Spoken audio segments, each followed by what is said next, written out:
Class 10th वालों, this is 0 to 100% competency based one shot of chapter 2 that is polynomials. आपने NCERT level के one shots बहुत देख लिए होंगे। इस वन शॉट के अंदर आपको जो एनसीईआरटी के अंदर कॉन्सेप्ट्स नहीं इंक्लूडेड है, लेकिन सीबीएसई लास्ट 2-3 साल से उनके अराउंड सवाल पूछ रही है, वो सारी चीजें मैं तुम्हारे साथ डिस्कस करूंगा। एट द सेम टाइम कुछ नए कॉन्सेप्ट, कुछ नए क्वेश्चंस भी तुम्हारे सामने रखूंगा, जो मुझे लगता है कि सीबीएसई अपकमिंग बोर्ड एग्जाम में इन कॉन्सेप्ट, इन क्वेश्चंस के अराउंड तुमको टेस्ट कर सकता है। तो बहुत सारी चीजें नई तुमको सीखने को मिलेंगी, देखने को मिलेंगी। तो चलो यार कहानी को शुरू करते हैं। सबसे पहले लेक्चर का फ्लो क्या रहेगा मैं तुमको बता देता हूं। मैं तुमको सबसे पहले बेसिक रिवाइज करा दूंगा, क्योंकि इसके अराउंड एमसीक्यूज बनते हैं कि आपको वो 4 ऑप्शन दे देगा और पूछ लेगा कि इनमें से कौन सा पॉलिनोमियल है या कौन सा पॉलिनोमियल नहीं है। तो मतलब जो पॉलिनोमियल की क्लास 9 में आप डेफिनेशन पढ़ के आए हो, उसके अराउंड भी एमसीक्यूज बनते हैं, इसलिए बेसिक्स को रिवाइज करना जरूरी है। और उसके बाद डिग्री के ऊपर बात करेंगे, टाइप्स ऑफ पॉलिनोमियल के ऊपर बात करेंगे,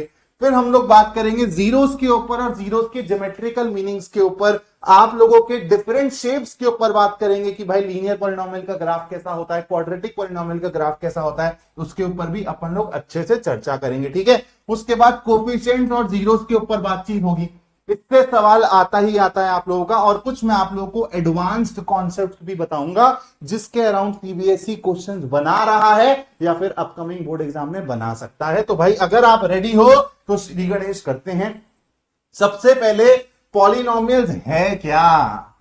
अगर मैं तुमसे पूछ लूं कि पॉलिनोमियल्स है क्या, तो तुमको किस तरीके से आंसर करना है? सर पॉलिनोमियल ना एल्जेब्रिक एक्सप्रेशन होता है जहां पर मेरा जो वेरिएबल है ना, उसकी पावर सिर्फ होल नंबर हो सकती है। अगर पावर नेगेटिव है या फिर फ्रैक्शन में है, तो मैं उस एल्जेब्रिक एक्सप्रेशन को पॉलिनोमियल नहीं बोल सकता। सर पॉलिनोमियल तो समझ आ गया, ये एल्जेब्रिक एक्सप्रेशन क्या है यार? सिंपल भाषा में बोलूं, जहां पर तुमको कोई भी एक्सप्रेशन दिख जाए ना, जिसमें वेरिएबल है, तुम्हारे मल्टीप्लीकेशन हो रही है, एडिशन हो रही है, सब्ट्रैक्शन हो रहा है, कांस्टेंट्स है, कोफिशिएंट्स है, उसको तुम एल्जेब्रिक एक्सप्रेशन बोल सकते हो। लेकिन कौन सी एल्जेब्रिक एक्सप्रेशन को पॉलिनोमियल बोला जाएगा? जहां पर आपकी पावर ऑफ वेरिएबल सिर्फ होल नंबर हो सकती है। एग्जाम्पल के तौर पर यहां पर आपको दिख रहा है, क्या ये पॉलिनोमियल है? हाँ सर है। क्या ये पॉलिनोमियल है? सर यहां पर x और y मल्टीप्लाई हो रहे हैं, y के ऊपर तो 2 है, चल जाएगा। लेकिन ऐसा चल सकता है क्या? बिल्कुल चल सकता है।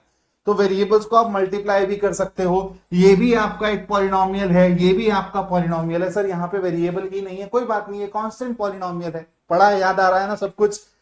अगर मैं तुमसे पूछूं, ऐसे सवाल आते हैं दोस्तों, ठीक है, कि वो तुमको 4 ऑप्शंस दे देगा, उसमें से 3 पॉलिनोमियल्स होंगे और एक पॉलिनोमियल नहीं होगा, जिसमें या तो वो वेरिएबल की पावर कहीं नेगेटिव डाल देगा या तो फ्रैक्शन में डाल देगा। तो आप लोगों को पहचानना है कि वहां पर पॉलिनोमियल कौन होगा, पॉलिनोमियल कौन नहीं होगा। तो जहां पर भी आपको वेरिएबल की पावर नेगेटिव दिख जाए या फिर फ्रैक्शन दिख जाए, आप उसको पॉलिनोमियल नहीं बोल सकते हैं। तो क्या ये पॉलिनोमियल है? The answer is no. 1/x+3, थोड़ी सी कंफ्यूजन हो रही होगी, लेकिन अगर हम थोड़ा सा सर समझे, 1/x क्या है यार? 1/x और कुछ नहीं, x की पावर -1 ही तो होता है। ये चीज अगर आपको नहीं पता तो मैं आप लोगों को बता देता हूं। जैसे एक्स स्क्वायर को आप ऐसे भी लिख सकते हो दोस्तों, 1/x की पावर -2। तो जब आप स्विच करते हो ना न्यूमरेटर से डिनोमिनेटर, डिनोमिनेटर से न्यूमरेटर, आप बेस को सेम रख के पावर को नेगेटिव करोगे तो आपको सेम ही चीज मिलती है। यानी कि सर 1/x² x की पावर -2 होता है। ठीक है, तो ये बेसिक सा फंडा आपको याद रखना है। मैं इसको ना थोड़ा सा जनरलाइज कर देता हूं आपके लिए कि x की power -a is nothing but 1/x की पावर a।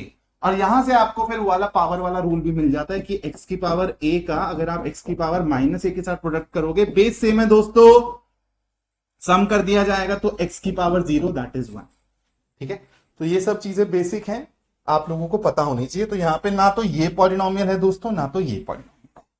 बढ़े थोड़ा सा और आगे, अब आते हैं दोस्तों टाइप्स ऑफ पॉलिनोमियल पे। ये सारी चीजें आपने अच्छे से समझ रखी हैं, इसलिए मैं इन पे ज्यादा टाइम नहीं लगाऊंगा। लेकिन जो नए कॉन्सेप्ट है, नए क्वेश्चन है ना, वो आपको जब करने को मिलेंगे ना, जब आप उनके अराउंड सोचोगे, तो आपको जेन्युइनली समझ आएगा कि सर यही सब चीजें तो यूट्यूब पे नहीं मिलती हैं हम लोगों को। तो टाइप्स ऑफ पॉलिनोमियल की बात करूं तो यार हम पॉलिनोमियल को कैटेगराइज कर सकते हैं based on number of terms, based on number of variables and also based on degree। अगर मैं नंबर ऑफ टर्म्स के बेसिस पे करूं तो भाई मोनोमियल नाम की चीज होती है, फिर बाइनोमियल नाम की चीज होती है, ट्राइनोमियल नाम की चीज होती है सर। मोनोमियल क्या होता है, जहां पर आपके पॉलिनोमियल में सिर्फ एक टर्म हो, जैसे यहां पर x है, सिर्फ 2x² है, मतलब आप लोगों को प्लस माइनस का साइन नहीं दिख रहा है। जहां पर भी प्लस माइनस आता है ना, वहां पर फिर और टर्म्स आ जाती हैं। जैसे एग्जांपल के तौर पे 2x + 3, यहां पर ये एक टर्म है और ये एक टर्म है, तो टोटल नंबर ऑफ टर्म्स हो गए यहां पे 2। अगर मैं सिर्फ ये लिख दूं तो यहां पर 2 और x प्रोडक्ट में है, लेकिन यहां पर नंबर ऑफ टर्म्स नहीं बढ़ रही हैं, यहां पर आपकी नंबर ऑफ टर्म्स ओनली 1 ही है। ठीक है, तो इस चीज को ध्यान रखना है। तो यहां पर ये सारे के सारे आपको मोनोमियल्स दिख रहे हैं। बाइनोमियल का मतलब आप समझ गए होंगे, बाइनोमियल का मतलब जहां पे नंबर ऑफ टर्म्स मेरी 2 हो जाए, जैसे मान लो x + y का टाइप का कुछ, या फिर x + 2 टाइप का कुछ, या फिर 2x + y² टाइप का कुछ। ये सारी की सारी क्या है, बाइनोमियल्स की एग्जांपल्स है। ठीक है, वही चीज आपको यहां पे दिख रही है। ट्राइनोमियल का मतलब क्या हो जाएगा सर, जहां पे 3 टर्म्स हो जाएंगे। ओके, इतना समझ आ गया। अब आते हैं नंबर ऑफ वेरिएबल्स पे, कि मान लो कि यार आपका सिंगल वेरिएबल ही इन्वॉल्व है, या तो वो x हो, या तो वो y हो, या तो वो z हो, या तो वो t हो, या तो वो u हो, या तो वो v हो, आई डोंट केयर, लेकिन सर सिर्फ एक वेरिएबल लिखना चाहिए मेरे को अपने पॉलिनोमियल में। अगर वैसा होगा तो मैं बोलूंगा कि सर ये ना पॉलिनोमियल है इन सिंगल वेरिएबल, जिसके एग्जांपल्स आपको दिख रहे हैं। और फिर पॉलिनोमियल यार मल्टीपल वेरिएबल्स में भी हो सकती है, जैसे 2 वेरिएबल्स में आप लोगों के यहाँ पे एग्जांपल लिख रहे हैं कि भाई 2xy + 3 या फिर x² + y³, ये क्या है, पॉलिनोमियल्स इन 2 वेरिएबल्स। अपने को क्या डिस्कस करना है, अपने को 1 वेरिएबल वाली पॉलिनोमियल्स ही डिस्कस करनी है। ठीक है, इस चीज को भी दिमाग में डाल देना। बेस्ड ऑन डिग्री, ये बहुत इंपॉर्टेंट है भाई। कांस्टेंट पॉलिनोमियल की डिग्री क्या होती है, 0 होती है। क्यों, क्योंकि यहां पर आप x की पावर 0 चढ़ाएंगे तो आपको वहां पर 1 ही मिलेगा। तो जैसे y = 5, y = 10, ये सारे के सारे क्या हैं दोस्तों, कांस्टेंट पॉलिनोमियल है। और कांस्टेंट पॉलिनोमियल की डिग्री क्या होती है, 0 होती है। फिर आता है लीनियर पॉलिनोमियल। लीनियर नाम क्यों है इसका, क्योंकि यहां पर आपके वेरिएबल की हाईएस्ट पावर 1 होती है। अब यहां पे देखो, लीनियर पॉलिनोमियल 1 वेरिएबल में भी हो सकता है और 2 वेरिएबल में भी हो सकता है। जैसे ये है एक लीनियर पॉलिनोमियल इन 1 वेरिएबल, ये हो गया लीनियर पॉलिनोमियल इन 2 वेरिएबल्स। अपने को सीखना क्या है, सिर्फ और सिर्फ 1 वेरिएबल वाली कहानी। उसके बाद क्वाड्रेटिक पॉलिनोमियल का मतलब क्या है, जहां पर आपकी हाईएस्ट पावर वेरिएबल की 2 दिखेगा। ठीक है, अब वो 1 वेरिएबल में भी हो सकता है, 2 वेरिएबल में भी हो सकता है, पढ़ना क्या है, 1 वेरिएबल। उसके बाद आता है क्यूबिक पॉलिनोमियल। और क्यूबिक पॉलिनोमियल यार हमारे सिलेबस से अब डिलीट कर दिया गया है, लेकिन फिर भी मैं आपको इसकी अच्छी खासी विजुअलाइजेशन दूंगा, क्योंकि इसको वो ग्राफिकल कॉन्सेप्ट्स के थ्रू ना आपके पेपर में घुसा सकता है। और फिर आप ये नहीं बोलोगे कि सर ये तो डिलीट कर दिया था, सीबीएसई ने हमारे साथ धोखा कर दिया। फिर आपके कुछ टीचर्स आएंगे, बोलेंगे कि आउट ऑफ सिलेबस कर दिया। आउट ऑफ सिलेबस नहीं है, तुम लोगों को पढ़ाया गलत गया है। तो इसलिए ये सारी चीजें जहां से भी सीबीएसई तुमको धप्पा कर सकती है ना, अच्छे से अच्छा कॉम्पिटेंसी कॉन्सेप्ट तुम लोगों को इस 1 शॉट में डिस्कस होता हुआ दिखाई देगा। और यही मैंने पहले वाले चैप्टर के लिए भी किया है, आगे आने वाले चैप्टर्स के लिए भी करूंगा। अगर आपने पहले चैप्टर का 1 शॉट नहीं देखा है तो प्लीज देख लेना। मैं आपको बस थोड़ा सा ऑर्डर बता देता हूं। पहले चैप्टर का 100% कॉम्पिटेंसी 1 शॉट आएगा। लोगों के 3-3 घंटे के 1 शॉट और मेरा 90 मिनट्स का 1 शॉट ज्यादा वैल्यू देगा आपको, आप कंपेयर करके देख लेना। 1 शॉट जैसे ही कवर हो जाएगा, उसके 2-3 दिन बाद एक कॉम्पिटेंसी बेस्ड क्वेश्चन प्रैक्टिस का लेक्चर आएगा, 45 से 50 मिनट्स का। चैप्टर 1 का डाल चुका हूं, नमूना देखना है, सैंपल देखना है तो चैप्टर 1 के क्वेश्चंस करके देख लेना जो मैंने लेक्चर डाला है। बोलोगे सर ऐसे क्वेश्चंस की कलेक्शन पूरे यूट्यूब पे, पूरे गूगल पे नहीं मिली हमको जो आप क्वेश्चंस करवा रहे हो। आई एम सो श्योर कि आपको वो लेक्चर इतना कुछ सिखाने वाला है, बस आपको जाके एक बारी मेरे जैसे छोटे टीचर को चांस देना है। ठीक है, और पसंद आए तो चैनल को सब्सक्राइब करना है। दोस्तों, जीरो पॉलिनोमियल के अराउंड ना बहुत कंफ्यूजन होती है और इसके अराउंड सवाल भी बनते हैं अच्छे लेवल के। जीरो पॉलिनोमियल की डिग्री डिफाइंड नहीं होती है। जीरो पॉलिनोमियल का मतलब क्या है, ऐसा। ठीक है, y = 5, y = 10 से अलग है ये। ठीक है, वो कांस्टेंट पॉलिनोमियल है, जीरो पॉलिनोमियल है। अब ध्यान से देखो यार, जीरो पॉलिनोमियल के आगे ना आप ये भी लगा सकते हो, ऐसा भी लगा सकते हो, ऐसा भी लगा सकते हो। इसलिए यार जीरो के आगे आप x को तो कोई सी भी पावर दे सकते हो ना, इसलिए इसकी तो डिग्रीज बहुत सारी हो सकती है। और जब कोई इंसान सबका हो जाए ना तो वो किसी का नहीं रहता है, समझ रहे हो ना बात को। इसलिए जीरो पॉलिनोमियल क्योंकि सबका हो सकता है तो वो किसी का नहीं रहता है, इसलिए उसकी डिग्री नॉट डिफाइंड हो जाती है। बात को समझ गए होगे। मैथ्स में ही यार तुमको ना बहुत कुछ ऐसी चीजें सीखने को मिल जाती हैं, थोड़ा सा लाइफ का ज्ञान भी सीखने को मिल जाता है। थोड़ा सा आगे बढ़ते हैं भाई।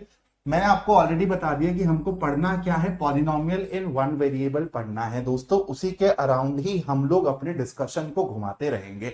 अब सबसे पहले पॉलिनोमियल को ना एज एक्सप्रेशन समझना चालू करो। ये आप लोगों को 11th में ना और प्यारी विजुअलाइजेशन दूंगा इसके लिए। अभी आपको समझना है कि पॉलिनोमियल ना एक एक्सप्रेशन है, ठीक है, एक एक्सप्रेशन है, और इसको ना आप अभी विजुअलाइज करो कि ये ना एक मशीन की तरह काम कर रहा है। मशीन में कुछ रॉ आप डालते हो तो उसका कुछ फाइनल प्रोडक्ट निकल कर आता है ना। सिमिलरली एक्सप्रेशन, मशीन, पॉलिनोमियल, ये सारे के सारे अब सिनोनिम्स हैं तुम्हारे लिए, दिमाग में विजुअलाइज करो। मैंने इसको इस एक्सप्रेशन में एक इनपुट डाला, ठीक है, एक वैल्यू डाल दी, और फिर मेरे को एक आउटपुट मिल गया। जैसे मान लो मैंने एक पॉलिनोमियल का एक्सप्रेशन ले लिया 2x+3, तो ये मशीन क्या करेगी, ये एक्सप्रेशन की मशीन क्या करेगी, जैसे जैसे आप इसको x की वैल्यू देते जाओगे, जैसे मान लो मैंने इसको x की वैल्यू 1 का इनपुट दिया, तो ये x की वैल्यू 1 डालेगा, आप अपने अंदर कैलकुलेट करेगा कि एक्सप्रेशन की वैल्यू क्या आ रही है, और फिर उसको आउटपुट की तरह निकाल देगा, विच इज 5। अब ये जो है ना 5, ये और कुछ नहीं है। अब ना यहां से थोड़ी सी विजुअलाइजेशन और आपको थोड़ी सी चमकानी है। आपने ये चीज देखी होगी, y equals f of x equals 2x+3। चलो मैं यही वाला एग्जांपल ले लेता हूं। तो ये जो आउटपुट निकली है ना, ये और कुछ नहीं है। आप लोगों ने कॉन्सेप्ट पढ़ा है वैल्यू ऑफ पॉलिनोमियल का, ये वही है। मतलब जब आप पॉलिनोमियल नामक एक्सप्रेशन में एक्स की कुछ वैल्यू डालते हैं, क्योंकि राइट हैंड साइड में आपको एक्स से रिलेटेड ही एक्सप्रेशन दिख रही है, तो ये जो पूरी एक्सप्रेशन है ना, ये पूरी एक्सप्रेशन आपका पॉलिनोमियल है, और ये जो x खड़ा है ये आपकी इनपुट वैल्यू है। तो जैसे जैसे आप x की वैल्यूज चेंज करते जाओगे, वैसे वैसे आपकी एक्सप्रेशन की वैल्यू भी तो चेंज होती रहेगी। तो मतलब आपके आउटपुट चेंज होते रहेंगे, वैल्यू ऑफ पॉलिनोमियल चेंज होते रहेंगे। बात समझ आ गई है? अब यहां पर ना एक बहुत प्यारा तुमको कॉन्सेप्ट दे रहा हूं, इसके ऊपर और चर्चा करूंगा। यहां पर आप लोगों को वही चीज दिखेगी जो मैंने आप लोगों को समझाई है। इसमें आप x की वैल्यूज डालते रहोगे, एक्सप्रेशन वैल्यू देती रहेगी अकॉर्डिंग टू अ मशीन, जैसे वो मशीन काम कर रही है। और वो मशीन आपको ऑलवेज गिवन होगा कि मशीन इस तरीके से काम कर रही है। जो आपको f of x, g of x, h of x given होता है ना, वो आपका रूल होता है। इसको आप एक्सप्रेशन की तरह, इसको आप रूल की तरह देख सकते हो कि एक्स की वैल्यू डालने पे क्या रूल चलेगा अंदर, और फिर क्या आउटपुट मेरे को मिलेगी। यहां पर एक और प्यारी सी विजुअलाइजेशन दे रहा हूं। जैसे मान लो कोई रैंडम मैंने ले लिया, ठीक है, कोई रैंडम मैंने एक्सप्रेशन ले लिया, y equals f of x equals 3x² plus 2x-3, ठीक है। मैंने इस एक्सप्रेशन की वैल्यू निकालनी चाहिए x इक्वल्स 1। तो मेरी y की वैल्यू या फिर f ऑफ x की वैल्यू क्या आएगी? y का मतलब और f ऑफ x का मतलब है कि आप लोगों का एक्सप्रेशन का फाइनल वैल्यू क्या आ रहा है, x इक्वल्स 1 पे, ठीक है। तो यहां पर अगर मैं x इक्वल्स 1 डाल दूं तो हो जाएगा 3 + 2 5 -3 यानी कि 2। अब ना आप लोगों को इस चीज से ना एक चीज और डिकोड करनी है कि अगर आप इस पॉलिनोमियल का ग्राफ ड्रॉ करते हो ना, तो ये जो ग्राफ है ना, ये इस पॉइंट से गुजरेगा। थोड़ा सा ना कैच करने की कोशिश करना 1, तो जो ये x की वैल्यू है ये x कोऑर्डिनेट है, जो ये f ऑफ x है या फिर y है ना, ये y कोऑर्डिनेट है। यानी कि सर आप ये कहना चाह रहे हो जो वैल्यू ऑफ पॉलिनोमियल होता है वो और कुछ नहीं, y कोऑर्डिनेट को एक्सप्रेस करता है at that value of x। यानी कि अगर मैं, आप लोगों को बेसिक थोड़ी सी चीजें पता होंगी, जैसे मान लो मैंने एक क्वाड्रेटिक पॉलिनोमियल का ग्राफ बना दिया, ठीक है, और मैंने आपको बोला कि यार यहां पर ना मान लो कि x की वैल्यू है -1। तो अब जब आपको जो एक्सप्रेशन दी हुई है ना, जो भी आपको एक्सप्रेशन दी हुई है, जब आप उसमें x की वैल्यू -1 डालेंगे तो जो आपको वैल्यू ऑफ पॉलिनोमियल मिलेगा ना, वो ही -1 के साथ वाला y कोऑर्डिनेट होगा। समझे? अभी तक एनसीईआरटी में कैसे देखा था कि सर एक्सप्रेशन दी हुई है, वैल्यू ऑफ पॉलिनोमियल पूछी है या फिर f ऑफ -1 पूछा है, f ऑफ 1 पूछा है, तो सर मैं वो वैल्यू डाल दूंगा। यानी कि ये f ऑफ x और कुछ नहीं है, f ऑफ -1 है। समझ पाए? तो अब वैल्यू ऑफ पॉलिनोमियल की ना थोड़ी सी इज्जत बढ़ गई होगी तुम्हारे दिमाग में इस कॉन्सेप्ट की कि सर वैल्यू ऑफ पॉलिनोमियल तो हमको ग्राफिकली इतना कुछ विजुअलाइज करवा देता है।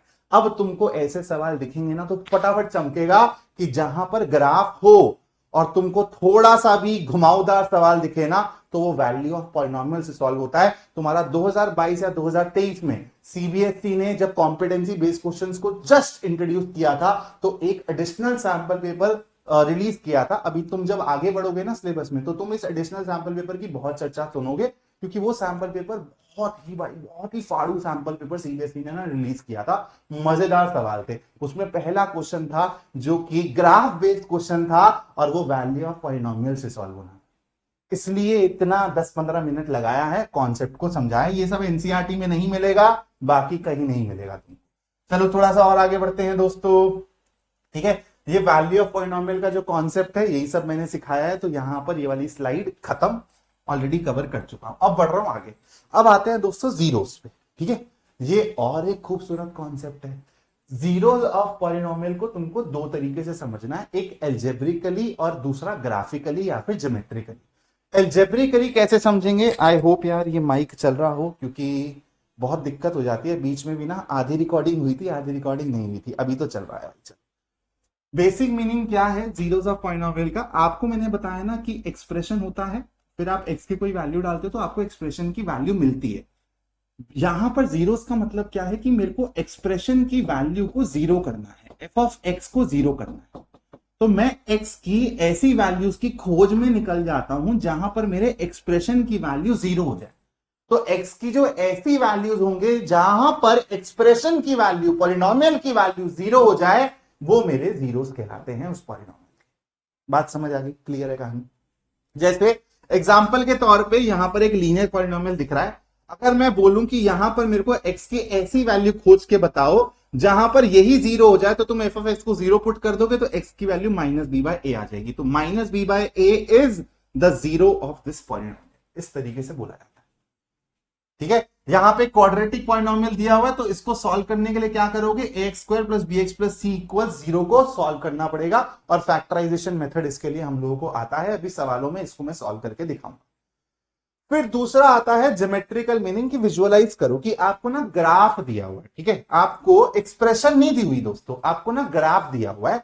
तो आपको पता है कि यार ग्राफ में, जैसे मान लो कि मेरे को ग्राफ दिया हुआ है कुछ ऐसा, तो आपने विजुअलाइज किया कि सर जीरो और कुछ नहीं है जहां पर एक्सप्रेशन की वैल्यू ऑफ पॉलिनोमियल जीरो हो जाए। और सर यही तो वाई कोऑर्डिनेट होता है ग्राफ के हिसाब से, आपने पीछे बताया।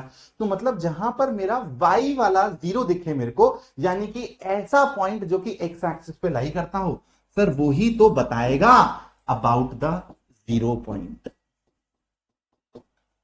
ठीक है। तो एक्स की ऐसी वैल्यू जहां पर ये जीरो हो जाए, तो वो पॉइंट्स, ये बहुत इंपॉर्टेंट है, जहां पर आपको किसी भी पॉलिनोमियल का ग्राफ एक्स एक्सिस को टच या कट करता हुआ दिखाई दे, आप उसके हिसाब से जीरोस को डिकोड करते हो।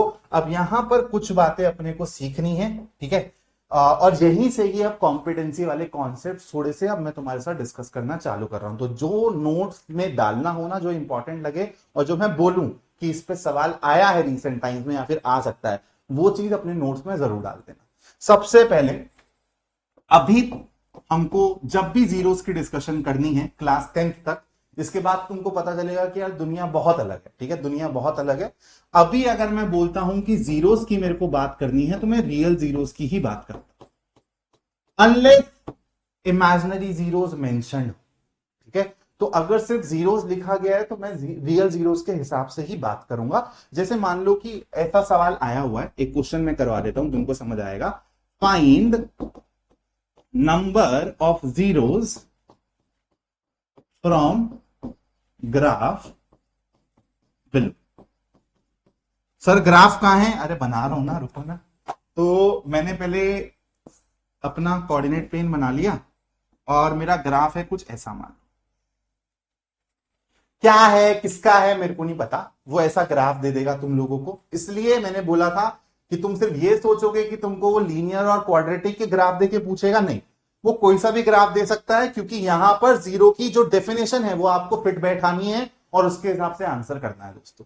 तो आपको पता है कि सर ने बताया था ग्राफिकली जीरो का मतलब होता है ऐसे पॉइंट्स जहां पर ग्राफ एक्स एक्सिस को या तो टच करे या तो कट करे, ठीक है। और टचिंग वाली चीज को भी एज 1 0 काउंट किया जाता है, ये चीज नोट में लिख लो। तो यहां पर एक तो हो गया मेरा ये, जहां पर मेरा y या फिर एक्सप्रेशन 0 हो रहा है पॉलिनोमियल का, ये हो गया और ये हो गया। क्या सर ये होगा? नहीं, एक्स एक्सिस पे। तो यहां पर तुम्हारे टोटल नंबर ऑफ जीरोस क्या हो गए, या फिर total number of real zeros क्या हो गए? 3। अब यहीं पर ही देखो, ध्यान से सुनना, ठीक है, इसके ऊपर और चर्चा करूंगा अभी। मान लो मैंने एक क्वाड्रेटिक पॉलिनोमियल का ग्राफ लिया और वो मैंने ऐसे ले लिया।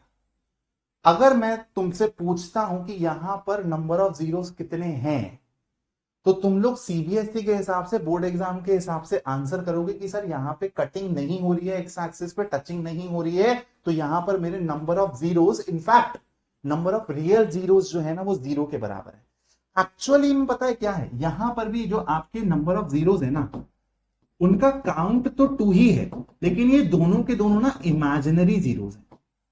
लेकिन मैंने क्या बोला कि अगर तुमको अभी किसी बुक में, पीवाईक्यू में जीरोस वर्ड दिखे, नंबर ऑफ जीरोस वर्ड दिखे, तो तुमको नंबर ऑफ रियल जीरोस के हिसाब से सोचना है। तो अभी तुम्हारे लिए इसका आंसर क्या हो जाएगा, क्योंकि रियल जीरोस यहां पे शून्य है, इसलिए आंसर हो जाएगा नंबर ऑफ जीरोस, और number of real zeros is 0। In fact अगर एक्चुअली देखा जाए तो यहां पर भी 2 जीरोस हैं जो कि इमेजिनरी है। बात समझ आ गई? तो मतलब अगर इस टाइप का सवाल आ जाए सर, अगर वो डायरेक्टली बोले कि find the number of real zeros, फिर तो सर कंफ्यूजन ही नहीं होती है, रियल जीरोस तो यहां पर शून्य ही है। लेकिन अगर वो find the number of zeros भी बोल देना, तो 10th के परस्पेक्टिव से वो रियल जीरोस ही आपसे पूछ रहा है, तो वो रियल को आपको आगे लगा हुआ इमेजिन करके आंसर देना है। बहुत इंपॉर्टेंट पॉइंट है, इसलिए इसको डिस्कस कर रहा हूं, क्योंकि इसमें कंफ्यूजन होता है। बात समझ आ गई सभी को? अब थोड़ा सा और आगे चर्चा करते हैं भाई। हाँ, एक और बहुत इंपॉर्टेंट कॉन्सेप्ट है, जैसे यार आपको अभी जो भी सब पढ़ाया है ना, वो इसके हिसाब से पढ़ाया गया है कि यहां पर कोई ना एक्स में एक्सप्रेशन होगी, ठीक है, एक्सप्रेशन इन एक्स होगा।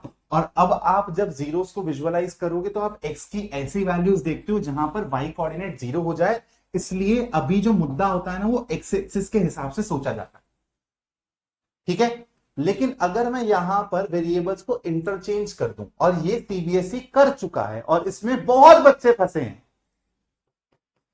मैं आपको इस तरीके से कुछ दे दूं, जैसे वाई स्क्वायर, या फिर वाई -3 बोल देता हूं यार, या फिर हाँ वाई स्क्वायर -4। तो अब यहां पर जब आप ज्योमेट्रिकली सोचोगे ना, अब जब आप इसको ज्योमेट्रिकली सोचोगे तो आपको इस तरीके से सोचना है कि जो ग्राफ होगा वो वाई एक्सिस को कितने पॉइंट्स पे टच या कट कर रहा है, उसके हिसाब से नंबर ऑफ जीरोस बताए जाएंगे।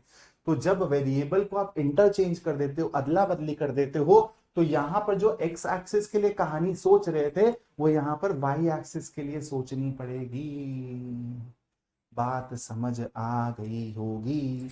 और यहां पर आप देखो, मैं तुमको इसका ग्राफ भी ड्रॉ करके बताता हूँ। वाई स्क्वायर -4 अगर 0 है, तो ए स्क्वायर -बी स्क्वायर का आइडेंटिटी लगाएंगे, ए माइनस बी, ए प्लस बी, वाई -2, वाई +2, ये दो फैक्टर्स मिलेंगे, तो वाई की वैल्यू -2 हो जाएगी यहां पर और यहां पर। तो इसका ग्राफ ना एक्चुअली ऐसे जाता है। आप ना अभी आगे जाके पैराबोला चैप्टर पढ़ोगे 11th में, तो अभी आपने जो पैराबोला पढ़े हैं ना, वो इसके हिसाब से पढ़े हैं, इसलिए या तो अपवर्ड पैराबोला होता है या तो डाउनवर्ड पैराबोला होता है। लेकिन जब एक्स और वाई की अदला बदली कर देते हो ना, तो दो पैराबोला और आते हैं, एक राइट वर्ड्स पैराबोला और एक लेफ्ट वर्ड्स पैराबोला। यहां पर अगर मैं बोलूंगा नंबर ऑफ जीरोस कितने हैं, तो बेटा एक आंसर मत कर देना, वाई एक्सिस के हिसाब से कटिंग देखनी है। बात समझ आई? और कॉन्सेप्ट्स को आगे बढ़ाते हैं। अगर इस टाइप की चीज दिख जाए तुमको, टच करते हुए जा रहा है, तो इसको नंबर ऑफ जीरोस की तरह तुम 1 काउंट कर, ठीक है, एक 0 की तरह काउंट किया जाएगा इसको। अब अगर ऐसी कुछ शेप दिख जाए, जैसे मान लो ये है, ये है, ये है, और ऐसे टच करके निकल गया, नंबर ऑफ जीरोस बताओ इसमें, तो ये हो जाएगा 1 2 3। इसको कैसे काउंट करोगे? As just 1।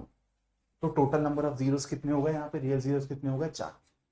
थोड़ा सा और आगे बढ़ रहा हूं, धीरे धीरे दिमाग खुल रहा होगा, तो मैं थोड़ा थोड़ा लेवल भी बढ़ाता जा रहा हूं, ठीक है। चलो अब यहां पर थोड़ा सा और आगे चलते हैं। केस बाय केस बात करते हैं, चलो तो मजा आएगा थोड़ा सा, है ना। Graph of different polynomials and number of zeros के ऊपर आ रहे हैं। तो सबसे पहले अपन लोग बात करते हैं कि ऐसे ग्राफ्स, जो कि ऐसी लाइंस, अगर मैं लीनियर पॉलिनोमियल या कांस्टेंट पॉलिनोमियल की बात करूं तो इनके ग्राफ ना स्ट्रेट लाइंस होते हैं, ठीक है। स्ट्रेट लाइंस कैसे हो सकते हैं? इंक्लाइंड भी हो सकते हैं और एक्स एक्सिस और वाई एक्सिस के पैरेलल भी हो सकते हैं। मैं दोनों को कंबाइन करके बात कर रहा हूं, लीनियर पॉलिनोमियल और कांस्टेंट पॉलिनोमियल की। जैसे मान लो सबसे पहले अपन लोग बात करते हैं दोस्तों कांस्टेंट पॉलिनोमियल के बारे में। जैसे मान लो मेरा कोई पॉलिनोमियल है y इक्वल्स 3 टाइप का, मेरे को इसको ड्रॉ करना है तो मैं क्या करूंगा, सोचूंगा कैसे? मैं यहां पर ना एक ऐसी लाइन सोचूंगा जहां पर मेरा y हमेशा 3 रहना चाहिए। और y इक्वल्स 3 मतलब सर x के ऊपर क्या कंडीशनिंग है यार? x को तुम कुछ भी रख सकते हो, y 3 रहना चाहिए बस मेरा। इसलिए जब हम इसको सोचते हैं ना तो हमको एक ऐसी लाइन मिलती है जो कि y इक्वल्स 3 से पास करेगी, ये 3,0 पॉइंट है, और x एक्सिस के पैरेलल रन करेगी। x की वैल्यू कुछ भी रखो, देखो y हमेशा तुम्हारे को 3 ही मिलेगा। माइनस इंफिनिटी से प्लस इंफिनिटी, x की वैल्यू कुछ भी रखोगे y हमेशा तुमको 3 मिलेगा। तो ये किसका ग्राफ है? y इक्वल्स 3 का ग्राफ है। ऐसे ही y इक्वल्स -3 का ग्राफ नीचे जाएगा यहां 3 यूनिट, तो ये हो जाएगा तुम्हारा किसका ग्राफ? y इक्वल्स -3 का ग्राफ। ये वाला पॉइंट कौन सा हो जाएगा दोस्तों? यहां पर एक छोटी सी गलती कर दी है, 0,3 है ये, 0,3, और ये हो जाएगा 0,-3। कहानी क्लियर? ऐसे ही इस पे सवाल आए हैं, बताऊंगा भी सही क्या सवाल आया है। x इक्वल्स 4 को तुमको मैं ड्रॉ करने को बोलूं, सर अभी तो हम y equals f of x की तरीके से चल रहे थे, x इक्वल्स 4 में क्यों जा रहे हो? क्योंकि सवाल आते हैं x इक्वल्स 4 को इमेजिन करना मुश्किल है क्या? नहीं है मुश्किल यार। सर x इक्वल्स 4 का मतलब ऐसी लाइन जहां पर x हमेशा 4 रहना चाहिए, y सर भाड़ में जाए, माइनस इंफिनिटी से इंफिनिटी कुछ भी हो, मेरे को नहीं फर्क पड़ता, ठीक है। तो x की वैल्यू 4, यानी कि सर यहां पे 4,0 को स्पॉट करूंगा और यहां से एक लाइन खींच दूंगा जो कि y एक्सिस के पैरेलल चलेगी। तो इस टाइप का जो ग्राफ होता है y इक्वल सी टाइप का, वो x एक्सिस के पैरेलल होता है। और x इक्वल सी मतलब कोई कांस्टेंट, इस टाइप का जो ग्राफ होता है वो y एक्सिस के पैरेलल होता है। इस पे एक सवाल पूछा है सीबीएसई ने कि आप लोगों को बताना है कि x इक्वल्स a और y इक्वल्स b, ठीक है। जहां पर मैं बोल देता हूं कुछ ऐसा कि a आपका पॉजिटिव है, ठीक है, और b आपका नेगेटिव है, तो इनका पॉइंट ऑफ इंटरसेक्शन कौन से क्वाड्रेंट में लाई करेगा, ठीक है। वैसे ये सवाल आया नहीं है, सवाल कुछ और था, मैंने उसी को ही थोड़ा सा और मॉडिफाई कर दिया कॉम्पिटेंसी के हिसाब से। तो x इक्वल्स a को सबसे पहले अगर मैं इमेजिन करूंगा और a पॉजिटिव है, तो सर ऑब्वियस सी बात है कि इसका ग्राफ राइट साइड से ही जाएगा, y एक्सिस के राइट साइड से जाएगा। कहीं स्पॉट कर लेता हूं a,0 को, और सर यहां से y एक्सिस के पैरेलल एक लाइन खींच देता हूं। y इक्वल्स b, जब b मेरा नेगेटिव है तो सर ऑब्वियस सी बात है कि ये वाला ग्राफ x एक्सिस के नीचे रहेगा। सर यहां पर मेरे को एग्जैक्ट वैल्यू नहीं पता, सर मान लेता हूं कि मेरा b यहां पे है, तो ये 0,-b वाला पॉइंट हो जाएगा सर। और यहां पर मैं ऐसे ग्राफ को ड्रॉ कर देता हूं, तो इनका इंटरसेक्शन हो जाएगा यहां पर। ये इंटरसेक्शन का पॉइंट भी आप निकाल सकते हो बड़े प्यार से, this is nothing but a,b। और यहां पे ना -b लिखना एक्चुअली गलत है, क्योंकि ऑलरेडी दिया हुआ है कि b लेस देन 0 है, तो यहां पर वो अपने साइन के साथ ही आएगा, तो इसको 0,b ही लिखो। समझ गए होगे ना, बहुत छोटी छोटी चीजें। जैसे मान लो कि वो इसको स्पेसिफिक केस बना के देता है x इक्वल्स 2 और y इक्वल्स -3, तो ये वाला पॉइंट क्या होता है? 2,-3 होता ना, या फिर 2, -3 होता नहीं ना, तो b ऑलरेडी साइन के साथ ही आएगा क्योंकि वो उसने दिया हुआ है। तो इसका कहां पर इंटरसेक्शन हो रहा है? The answer is fourth quadrant. आगे कहानी समझ, थोड़ा सा और आगे बढ़ते हैं। अब आते हैं, ये समझ आ गया कि parallel to x axis, parallel to y axis वाले जो लाइन कर्व्स होते हैं वो कैसे दिखते हैं। अब आते हैं लीनियर पॉलिनोमियल,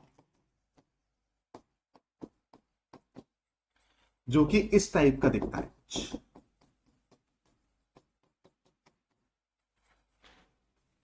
ठीक है।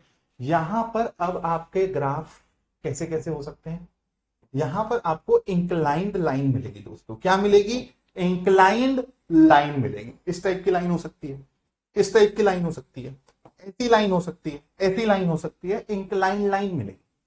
अब यहां पर एक कॉन्सेप्ट तुमको थोड़ा सा मैं और बता देता हूं, ठीक है, एक्स्ट्रा है लेकिन यहां से ना थोड़ी सी एक्स्ट्रा नॉलेज तुमको मिलेगी।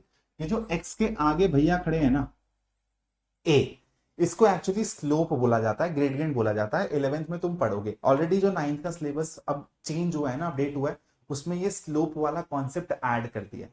आईसीएससी वाले स्टूडेंट्स को ये सब चीजें 9th 10th में पढ़ाई जाती हैं, सीबीएसई वाले स्टूडेंट्स 11th में पढ़ते हैं ये। अब अगले साल से, इस साल से तो 9th वाले बच्चे ऑलरेडी पढ़ रहे हैं ये। तो ये जो ए है ना, एक्स के आगे है, ये बताता है कि आपको एक्चुअली ऐसी शेप मिलेगी या फिर ऐसी शेप मिलेगी। अगर ए पॉजिटिव है तो आपका जो लाइन ग्राफ होता है लीनियर पॉलिनोमियल का, वो ऐसे रहता है, मतलब लेफ्ट टू राइट वो राइज करता हुआ आपको दिखाई देगा। और अगर आपका ए लेस देन 0 रहता है तो वो लेफ्ट टू राइट ऐसा स्लोप डाउन करते हुए दिखाई देगा, डिक्रीज करते हुए दिखाई देगा। ठीक है, तो ये राइज वाला ग्राफ आता है अगर ए ग्रेटर देन 0 है, ए लेस देन 0 है तो राइज डाउन वाला, राइज डाउन नहीं बोलना चाहिए, एक ऐसा स्लोप डाउन वाला ग्राफ आता है। ठीक है, अब इस पे थोड़ा सा और चर्चा कर लेते हैं। जैसे मेरे को मान लो y इक्वल्स 2x माइनस 3 दिया गया, मेरे को अगर 4 ऑप्शन दे दिए गए हैं और मेरे को ग्राफ इसका उस पे से स्पॉट करना है, तो सबसे पहले मैं 2 की हेल्प लूंगा कि मेरा राइज करने वाला ग्राफ होना चाहिए। फिर क्या करूंगा मैं यहां पर पॉइंट्स को भी विजुअलाइज कर सकता हूं। जैसे अब देखो, कोई सा भी अगर तुमको एक्सप्रेशन दे दी जाए और ग्राफ के बारे में सोचना हो, जैसे यहाँ पे लीनियर तुमको एक्सप्रेशन दे दी गई है, लीनियर पॉलिनोमियल दे दिए गए, तो सबसे आसान होता है, क्योंकि लाइन ग्राफ है, किसी भी लाइन ग्राफ को बनाने के लिए 2 पॉइंट्स इनफ होते हैं। हाँ, ये भी सीख लो, अगर सिर्फ एक पॉइंट मिले मेरे को जो उस लाइन पे एग्जिस्ट करता है, तो वहां से तो यार मैं मल्टीपल इनफाइनाइट लाइंस क्रॉस कर सकता हूं। थोड़ा सा ढंग से बना नहीं है, इसको बना देता हूं। तो अगर सिर्फ एक पॉइंट दिया हो और आपसे कोई पूछ दे कि इस पॉइंट से कितनी लाइंस जा सकती हैं, तो यार इनफाइनाइट लाइंस जा सकती है ना, ऐसे इनफाइनाइट लाइंस जा सकती हैं। लेकिन अगर आपसे कोई बोले कि मैं आपको भाई साहब 2 पॉइंट्स दे रहा हूं, एक ये और एक ये, अब आप इससे कितनी लाइन पास कर पाओगे, तो इन दोनों पॉइंट से सिर्फ एक ही यूनिक लाइन पास कराई जा सकती है। तो किसी भी लाइन को विजुअलाइज करने के लिए 2 पॉइंट्स अगर आपको मिल गए ना, जो उस लाइन पे लाई करते हैं, आप उस लाइन को प्लॉट कर सकते हो, विजुअलाइज कर सकते हो। 2 पॉइंट्स की रिक्वायरमेंट होती है, उससे ज्यादा मिल जाए तो और अच्छी बात है, लेकिन 2 पॉइंट्स मिल गए तो मैं गेम खत्म कर दूंगा। तो अब यहां पर अगर मैं 2 पॉइंट्स के हिसाब से सोचूं, तो सबसे बेस्ट तरीका होता है कि आप एक पॉइंट ऐसा सोचो जहां पर x आपको 0 मिले, और एक दूसरा पॉइंट ऐसा सोचो जहां पर y आपको 0 मिल जाए। तो अगर मैं यहां पर x की वैल्यू 0 रखता हूं तो y की वैल्यू -3 है, और ये इसके ग्राफ पे लाई करेगा। वैल्यू ऑफ पॉलिनोमियल में मैं आपको विजुअलाइज करवा चुका हूं।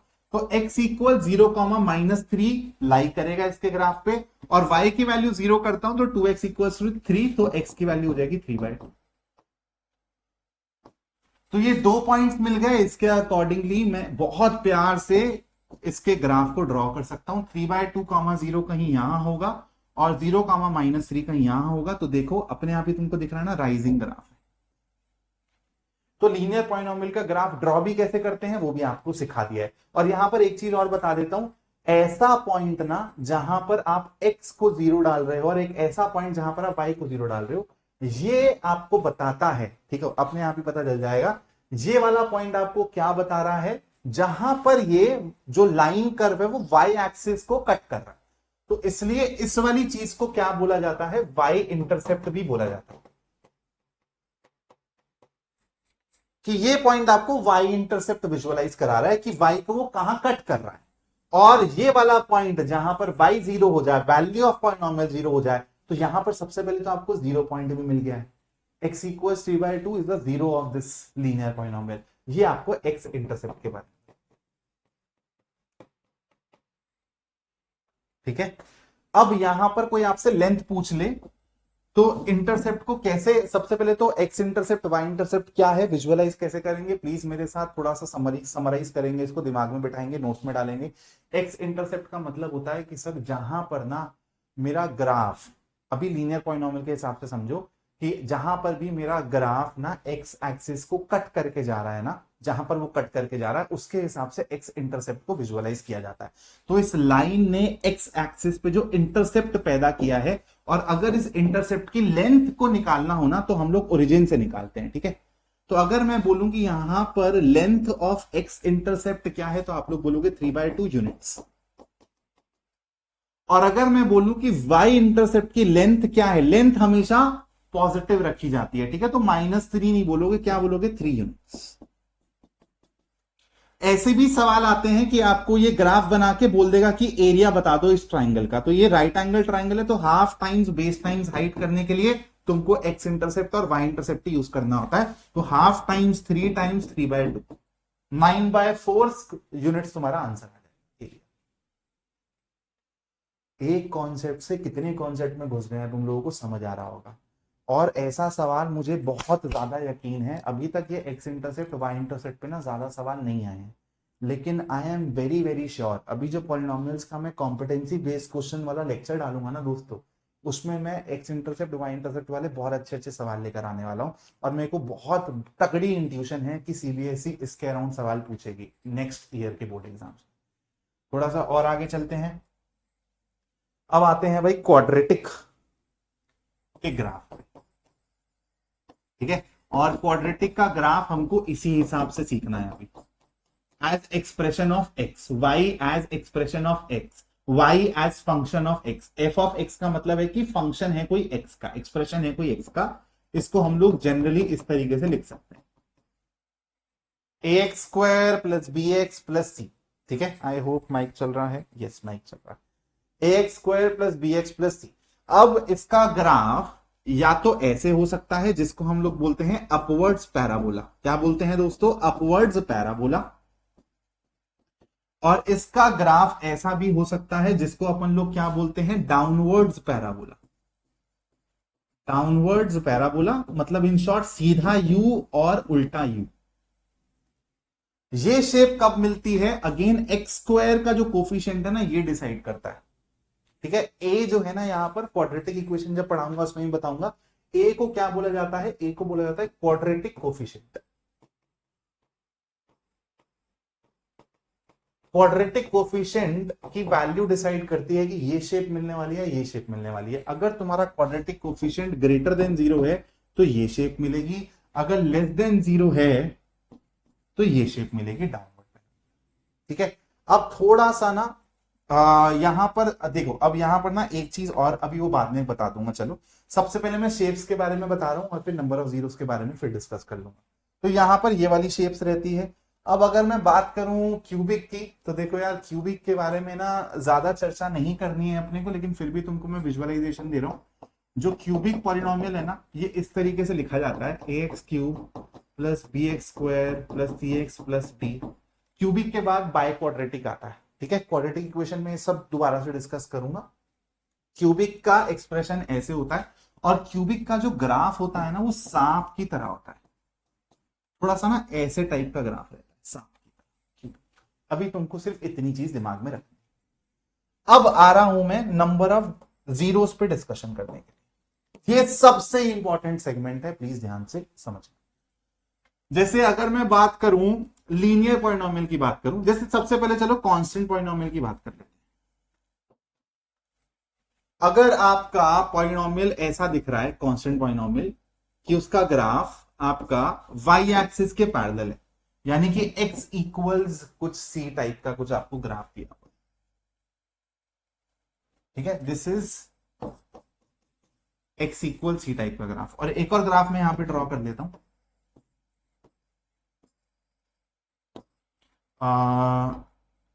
y इक्वल सी टाइप का ग्राफ कुछ ड्रॉ कर लेते हैं, ठीक है। अब चलो सोचते हैं थोड़ा सा। जीरोस की डेफिनेशन तो याद है और ज्योमेट्रिकल मीनिंग भी याद है। अब देखो यहां पर मैं तुमको कितने प्यार से फंसाऊंगा, और सीबीएसई भी फंसा सकती है। और मेरे को ना इतना कभी कभी ताजुब होता है कि यार बुक्स में, क्वेश्चन बैंक्स में जो भी कंटेंट को क्रिएट कर रहे हैं, अपडेट कर रहे हैं, वो ये सब चीजों में क्यों नहीं सोचते हैं यार। इतनी प्यारी प्यारी चीजें है ना तुमको विजुअलाइज करवाने के लिए। कभी मैंने अपनी कॉम्पिटेंसी बेस्ड बुक निकाली ना, तो मैं ये सब सवाल डालूंगा। वैसे एक पीडीएफ है मेरी जो लास्ट ईयर भी बच्चों ने यूज करी थी और बहुत फायदा हुआ है उनको, बोर्ड एग्जाम के अंदर फोड़ा है मतलब। तो वो पीडीएफ मैं आपको एंड में प्रोवाइड करूंगा, अभी नहीं, लेकिन उसमें चैप्टर वाइज क्वेश्चंस नहीं है, उसमें मिक्स क्वेश्चंस है। इस बारी मैं सोच रहा हूं कि मैं ना chapter wise competency based questions की पीडीएफ बनाऊं एक तुम्हारे लिए, बहुत मन है मेरा, अगर टाइम मिला तो मैं पक्का जरूर करूंगा। अब देखो यहां पर ना x इक्वल सी है। अब इसको अगर तुम जीरोस के हिसाब से सोचोगे, जीरोस क्या होता था कि सर जहां पर ना मेरी एक्सप्रेशन जीरो हो जाए, मेरा वैल्यू ऑफ पॉलिनोमियल जीरो हो जाए। अब यहां पर तुम इसको सबसे पहले देखो, मैंने दो चीज बताई, ये है और एक ये है। अगर इसके हिसाब से सोचोगे तो एक्स एक्सिस पे कटिंग या टचिंग देखनी होती है। इसके हिसाब से देखोगे जब y में एक्सप्रेशन दिया हुआ है तो फिर तुम y एक्सिस पे कटिंग या टचिंग देखते हो।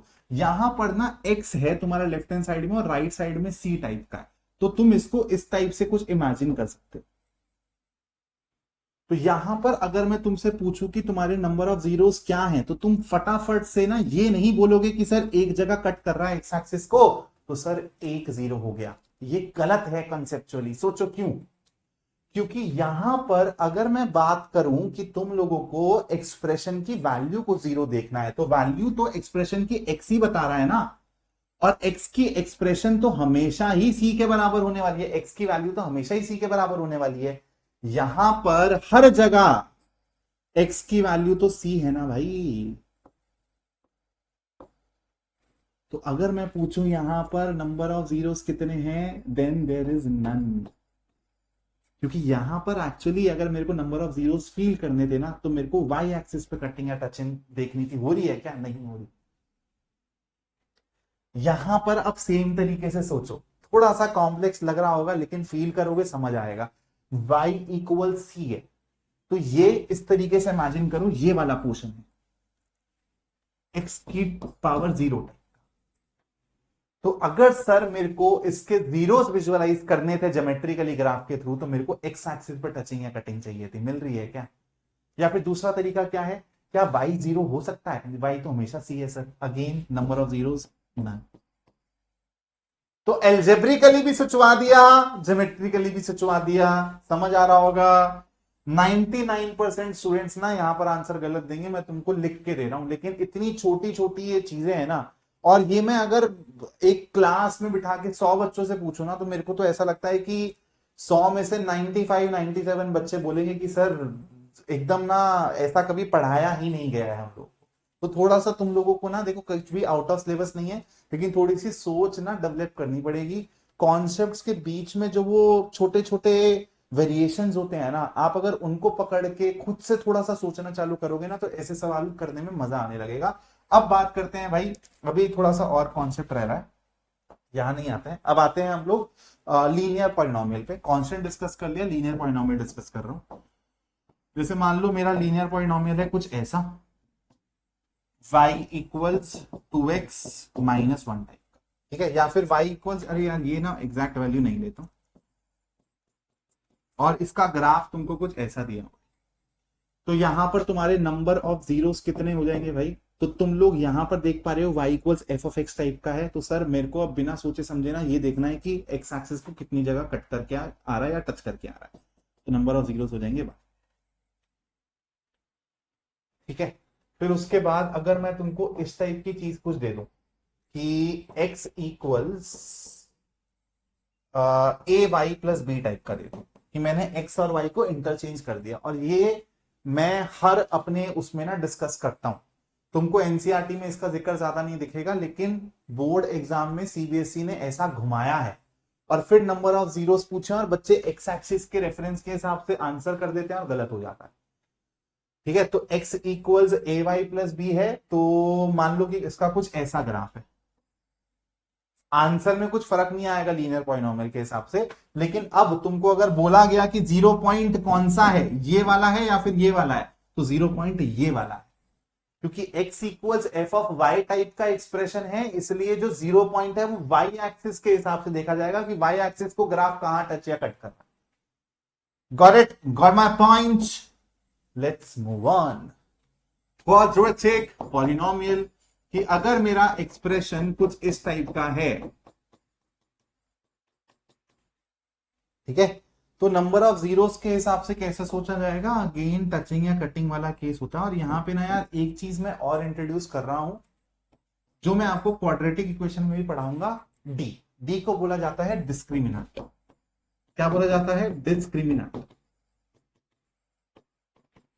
और डिस्क्रिमिनेंट हमको ना थोड़ा सा विजुअलाइज करने में भी हेल्प करता है और जीरोस के बारे में सोचने में भी हेल्प करता है। और आगे क्वाड्रेटिक इक्वेशन में तुम इन्हीं सब चीजों को रूट्स के हिसाब से विजुअलाइज करोगे, ठीक है, उसमें नहीं घुस रहा हूं। डिस्क्रिमिनेंट होता क्या है, बी स्क्वायर माइनस 4ac। जो यहां पर बी है वही बी है ये, और ए और सी भी यही है। तो अगर आप क्वाड्रेटिक पॉलिनोमियल को देखते हैं, और मैं यहां पर ना आप लोगों को एक चीज और बोल देता हूं, इंफॉर्मेशन दे देता हूं कि ए मेरा ग्रेटर देन 0, तो हम लोग अपवर्ड पैराबोला के हिसाब से ही सोच रहे हैं। तो मैं यहां पे ना 3 ग्राफ बनाता हूं।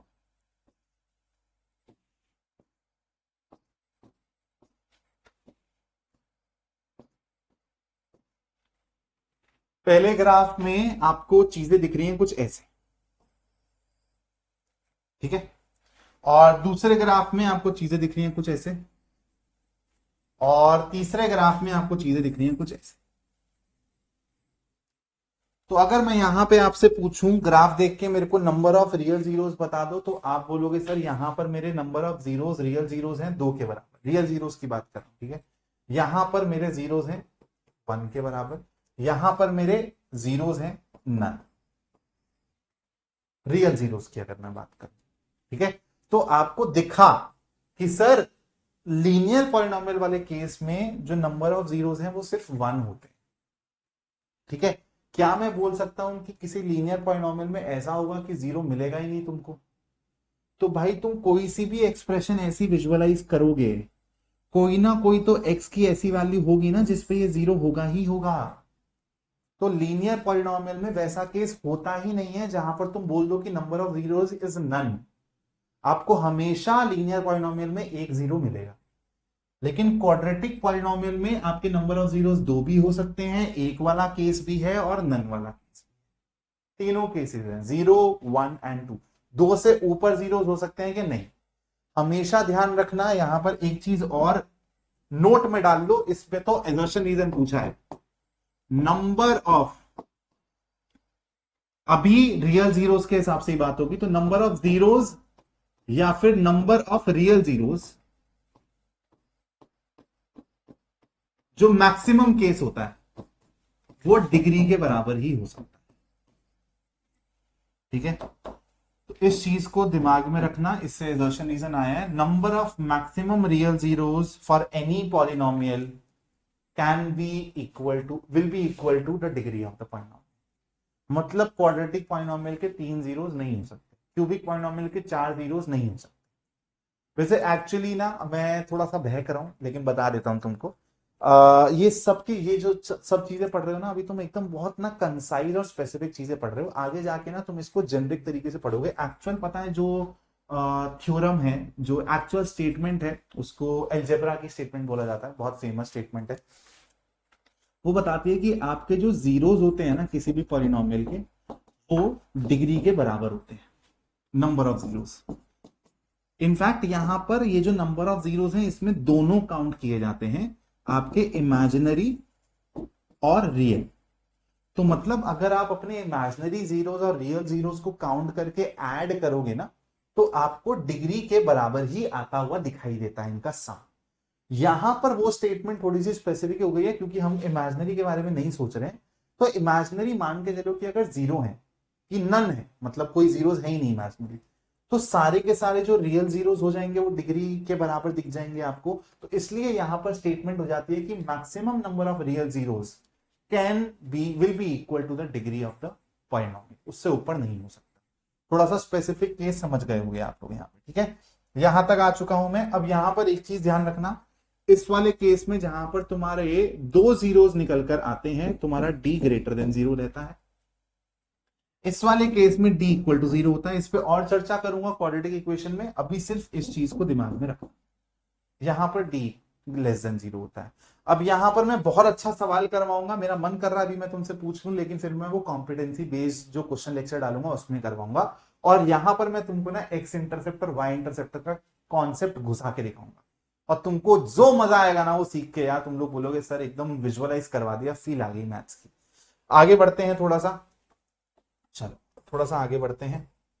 और ये नंबर ऑफ जीरोस हो गया। हाँ थोड़ा सा यार क्यूबिक के हिसाब से भी कर लेते हैं डिस्कशन, है ना, क्योंकि ग्राफ पॉइंट ऑफ व्यू से आ ही सकता है। तो यहां पर अगर मैं एक ऐसा ग्राफ बना दूं, ठीक है, तो ये क्यूबिक पॉलिनोमियल का ग्राफ है। इनफैक्ट तुमको पता है ये y इक्वल एक्स क्यूब का ग्राफ होता है। यहां पर तुम्हारे नंबर ऑफ जीरोस कितने हैं, z का मतलब नंबर ऑफ जीरोस, क्योंकि एक ही जगह तुमको यहां पर कट होते हुए दिखाई दे रहा है। अब यहां पर ना एक चीज और समझना, अभी जब तुम क्वाड्रेटिक पढ़ोगे ना, तो जहां पर भी पढ़ोगे ना स्कूल वूल में, पूछना कि सर जीरोस और क्वाड्रेट रूट्स में ना क्या फर्क होता है। तुमको हर कोई बोलेगा कि जीरोस और रूट्स ना में ना कुछ फर्क नहीं होता, लेकिन एक्चुअली फर्क होता है। जीरोस और रूट्स में फर्क होता है कि वो ज्योमेट्रिकली कैसे देखे जाते हैं। जैसे आप बोलोगे सर यहां पर, जैसे मेरे को देखते ही पता चल रहा है कि एक्स की वैल्यू 0 डालूंगा तो वाई की वैल्यू 0 हो जाएगी, और वो आपको ग्राफ से भी पता चल रहा है। यहां पर एक्चुअली हुआ क्या है, देखो यहां से समझाता हूं। तो यहां पर ना दो जीरो है, विजुअलाइज करना, ठीक है। मैंने क्या किया, इसको ना ऐसा ना दबाना चालू करा और दबाना चालू करा और इसको ना इस स्टेज तक ले आया। तो मतलब अगर मैं इसको विजुअलाइज करूं तो यहां पर जो मेरे को ये दो डिस्टिंक्ट जीरोस दिख रहे हैं ना, अगर मैं इनको ऐसा स्क्वीज करना चालू करूं तो मेरा ना ये ग्राफ ऐसा ऊपर उठता चला जाएगा। और इसको मैं तुमको थोड़ा सा ना उठा के भी दिखाता हूं,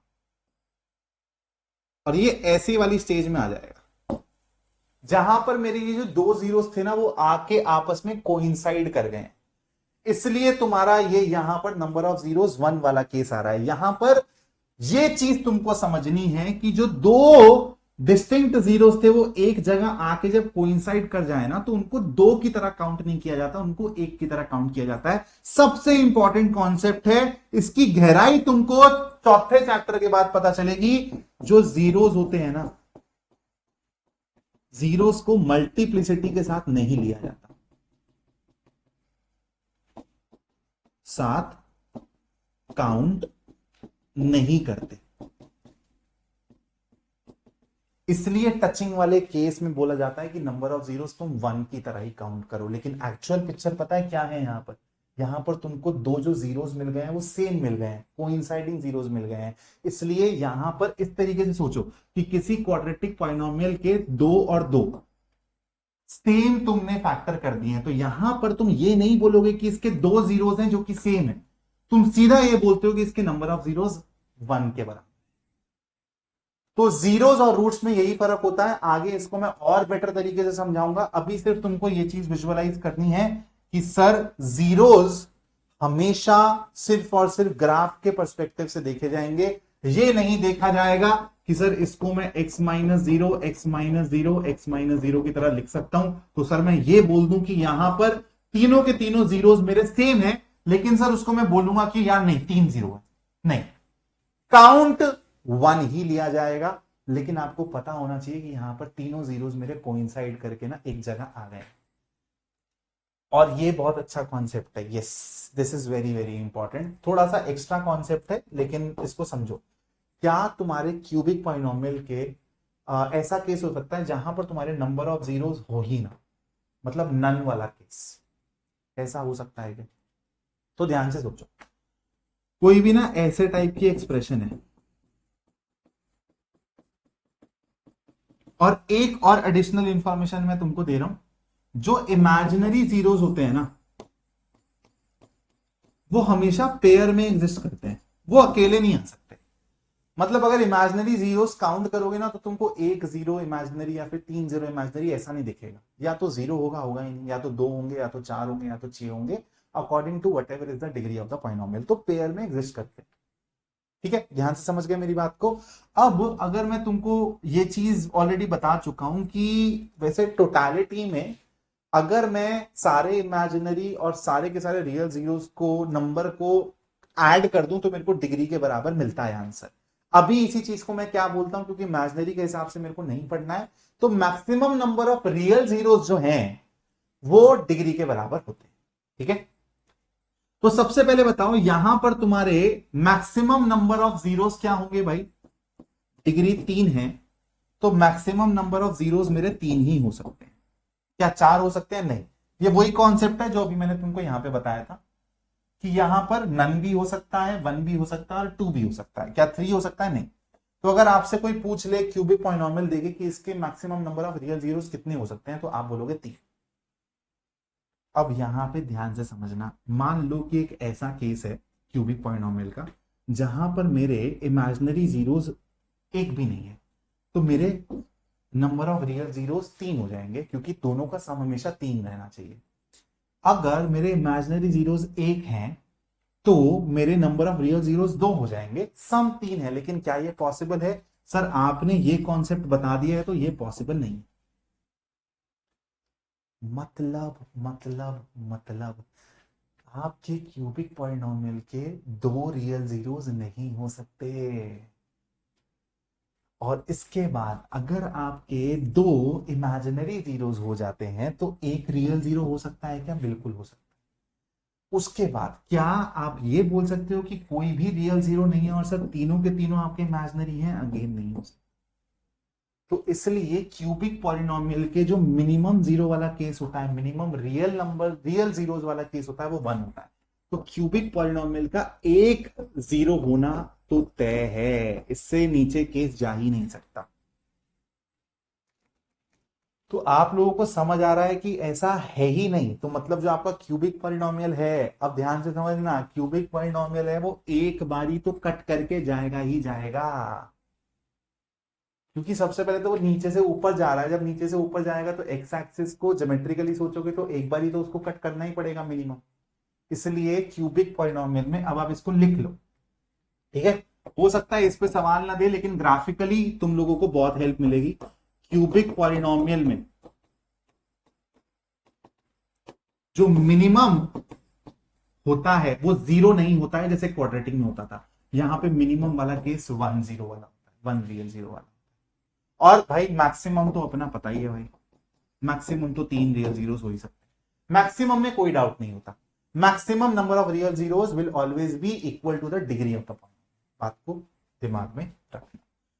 चलो भाई, थोड़ा सा ग्राफ के अराउंड काफी बात हो गई है, अब थोड़ा सा आगे बढ़ते हैं। अब बात करते हैं यार, आई होप माइक चल रहा हो भाई, चल रहा है ना? गुड। एंड रिकॉर्डिंग भी चल रही है, आई होप। यस चल रही है। चल, अब आते हैं भाई relationship between zeros and coefficients पे। तो भाई लीनियर पॉलिनोमियल है ऐसा, जीरो तुम्हारा ये है यहाँ पे माइनस बी बाय ए, और क्वाड्रेटिक पॉलिनोमियल है a x square plus b x plus c. अब यहाँ पे ना एक छोटा सा कॉन्सेप्ट है जो लोगों को नहीं पता होता। यहाँ पर जो तुम्हारे ये जीरोस है ना, अल्फा और बीटा, ठीक है, इनका सम तुम ये तो बड़े प्यार से लिख देते हो कि सर माइनस बी बाय ए के बराबर होगा, और प्रोडक्ट जो है ना सी बाय ए के बराबर। लेकिन एक चीज ध्यान रखना कि यहां पर जो ये रिजल्ट है ना, ये हर केस में वैलिड रहता है। नो मैटर ये जीरोस जो है वो रियल है, इमेजिनरी है, क्या है, तुमको वो सब चीजें सोचनी ही नहीं है। मतलब दो इमेजिनरी जीरोस का सम भी तुमको माइनस बी बाय ए मिल सकता है। आप बोलोगे सर इमेजिनरी मतलब सर थोड़ा थोड़ा तो ऐसा हो रहा है कि सर याद है कि वो ऐसा रियल चीज नहीं रहेगी। सर दो इमेजिनरी लोगों का सम रियल मिल सकता है क्या? मिल सकता है। अभी आगे आपको समझ आएगा 11th में।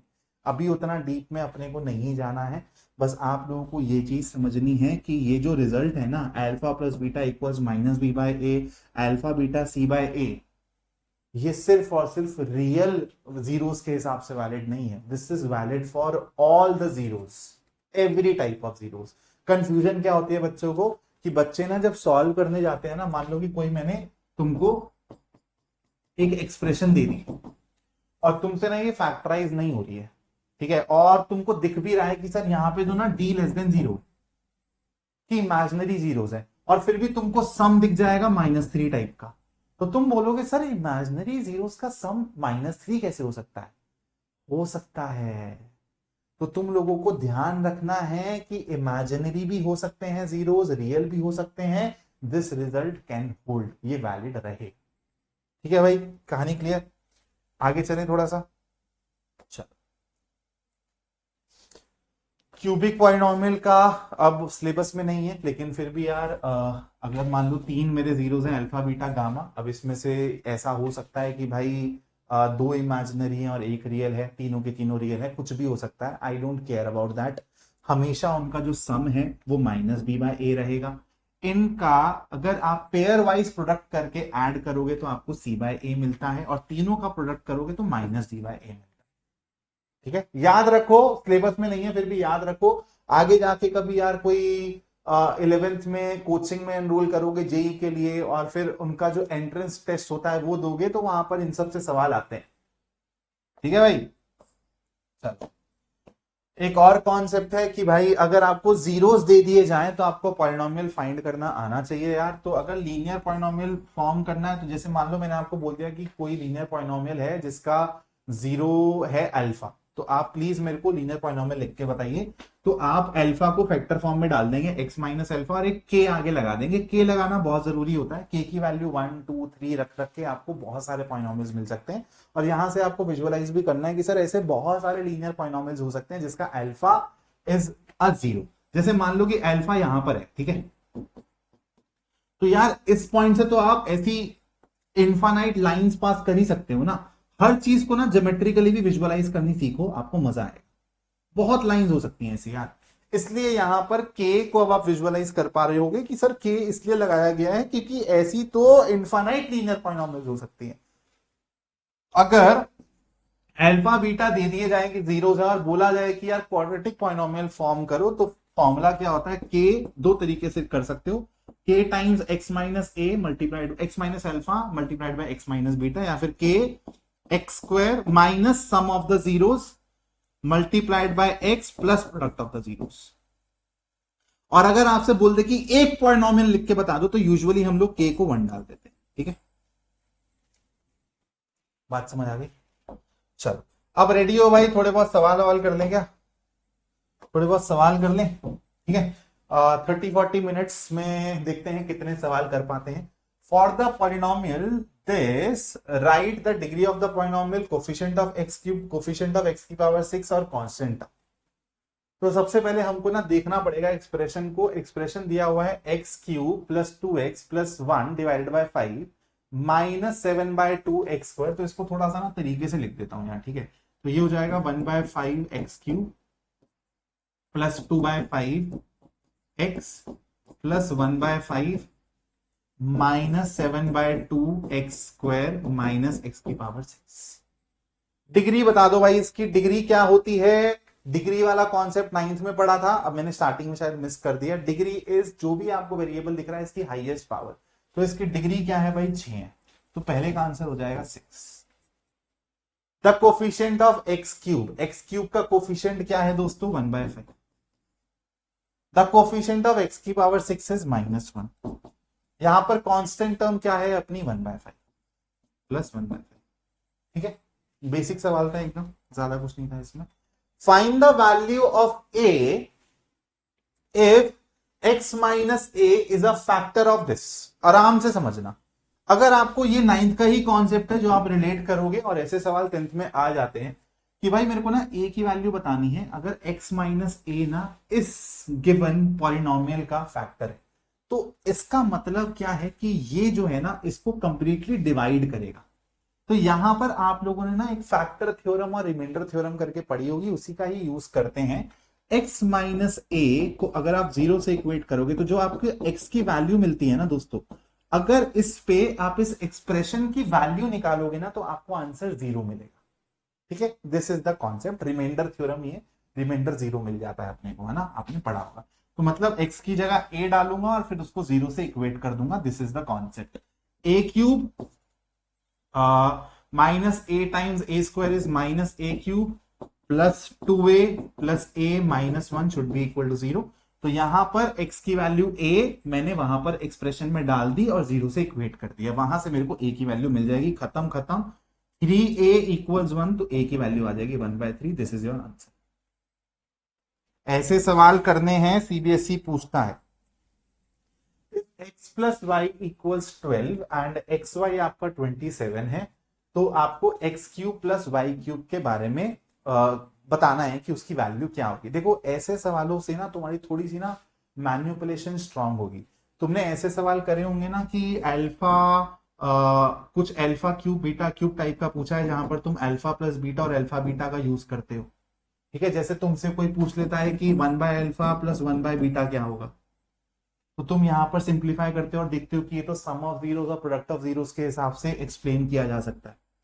तो इन सब चीजों के लिए ना, शिट, इन सब चीजों के लिए तुम लोगों को थोड़ी सी मैनिपुलेशन स्किल्स आनी चाहिए, उसी के लिए मैंने ये वाला सवाल लिया है। जैसे यहां पर देखो, आराम से देखना कि x प्लस वाई मेरे को दिया हुआ है 12 और एक्स वाई दिया हुआ है मेरे को 27 और मेरे से पूछा गया है x cube plus y cube. सबसे पहला जो तुम्हारा ऐसे सवालों को देख के अगर एमसीक्यू है ना, तो स्ट्राइक करना चाहिए कि यार मैं कोई ऐसी वैल्यूज डायरेक्टली सोच पा रहा हूं 10-15 सेकंड के अंदर, बहुत टाइम नहीं, जो इस डेटा को सेटिस्फाई करते हैं कि दो नंबर जिनका सम 12 हो जाए और उनका प्रोडक्ट हो जाए 27। तो एकदम से ही स्ट्राइक कर रहा है कि सर 9 और 3 रखोगे तो 12 हो जाएगा और 9 3 का प्रोडक्ट मेरा क्या हो जाता है, 27 हो जाता है। मतलब मेरे को आंसर ऑलरेडी मिल चुका है, 9 का क्यूब प्लस 3 का क्यूब मेरा आंसर आ जाएगा। ठीक है, लेकिन सर चलो ये तो हो गया कि मैंने वैल्यू पुट करके देख लिया, लेकिन मैं इसको कन्वेंशनली कैसे सॉल्व करूंगा? अगर मेरा x प्लस वाई 12 के बराबर है, एक्स वाई 27 के बराबर है, तो x cube plus y cube तक कैसे पहुंचूंगा? तो अगर मैं तुमसे पूछूं कि a प्लस बी के होल क्यूब की आइडेंटिटी क्या होती है, तो तुम लोग बोलोगे sir x cube plus y cube plus 3xy और फिर आता है सर एक्स प्लस वाई। क्या तुमको x प्लस वाई की वैल्यू पता है? तुम लोग बोलोगे सर पता है, 12 का क्यूब। ये चीज ही मेरे को निकालनी है, x cube plus y cube. क्या मेरे को एक्स वाई की वैल्यू दी गई है? बिल्कुल दी गई है, 3 टाइम्स 27 इज 81 और दोबारा से x प्लस वाई दिख रहा है ब्रैकेट में सर, जो कि 12 के बराबर है। तो x cube plus y cube और कुछ नहीं हो जाएगा, 12 का क्यूब माइनस 81 टाइम्स 12। और देखो यहां पर जब तुम इसको सॉल्व करोगे ना, तो इसके बराबर ही आएगा, करके देखो। ठीक है, तो दिस इज द कन्वेंशनल तरीका and this is the smart तरीका, कि अगर वैल्यू सोच पा रहे हो तो फिर भाई उससे बेटर कोई तरीका होता है। For what value of k -4 is the zero of this polynomial. -4 अगर इसका जीरो है, यानी कि इस एक्सप्रेशन को जीरो कर देना चाहिए, तो -4 डालोगे तो -4 का स्क्वायर हो जाएगा 16 और फिर माइनस ऑफ -4 हो जाएगा +4 और फिर -2k + 2 और एक्सप्रेशन जीरो से इक्वेट कर दो, तो हो जाएगा 20 और -2 18। तो 18 इक्वल्स 2k, k की वैल्यू हो जाएगी 9। सर इतना जल्दी कैसे कर लिया? धीरे धीरे तुम भी ऐसे कैलकुलेशन करने लगोगे दिमाग में, ठीक है, स्टेप खा के। सब्जेक्टिव क्वेश्चन में स्टेप मार्किंग होती है, इसमें मत खाना, ठीक है, एमसीक्यूज में खाएंगे। If 1 is the zero of this polynomial, तो a की वैल्यू बताइए। सिंपल, अगेन सेम कॉन्सेप्ट है, 1 डाल दूंगा मैं x की जगह, तो यहां पर हो जाएगा p of 1 should be equal to 0 और ये हो जाएगा a, फिर -3a-1, x की जगह 1 ही डालना है क्योंकि, और फिर -1, तो this would be a -3a is -2a और -3 -1 इज +3, +3 -1 इज -2, है ना, +3 -1 is -2, this should be equal to 0। तो a की वैल्यू क्या होनी चाहिए भाई? -1 होनी चाहिए, ठीक है, ताकि ये 2 - 2 0 बन जाए। आगे बढ़ते हैं थोड़ा सा और। Right the zeros of the polynomial x² + 2x + 1 and zeros of the polynomial this. तो सबसे पहले जीरोस निकालने के लिए फैक्टराइज ही दिमाग में आएगा, तो फैक्टराइज करके देखता हूं यार, क्या ये फैक्टराइज कर पा रहा हूं? सर ये तो एकदम मेरे को दिख रहा है कि ये a का स्क्वायर है, ये b का स्क्वायर है, तो ये सर 2ab है। ये सब चीजें तुमको ना स्पॉट करनी पड़ेगी, छोटे बच्चे नहीं रहे हो तुम।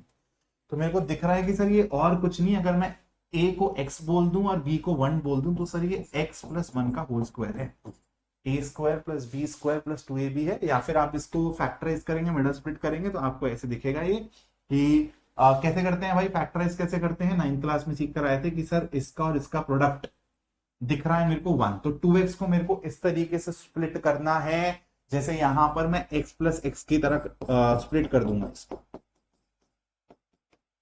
तो यहां से अगर मैं x कॉमन लेता हूं तो मेरे को x + 1 मिलेगा अंदर, और यहां पे 1 कॉमन, दोनों ब्रैकेट में सेम चीज आनी चाहिए, इससे पता चलता है कि तुम सही जा रहे हो। तो यहाँ पे x + 1 का होल स्क्वायर तुमको मिल जाएगा, ठीक है।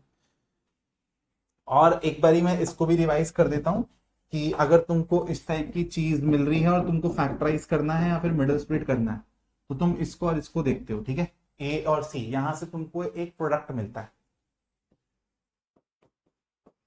अब तुम जो ये बी है ना, इसको तुम लोग दो पार्ट्स में ब्रेक करने की कोशिश करते हो, जिसका तुमको सम, इन दो पार्ट्स का सम तुमको बी के बराबर मिलना चाहिए और प्रोडक्ट तुमको ये मिलना चाहिए।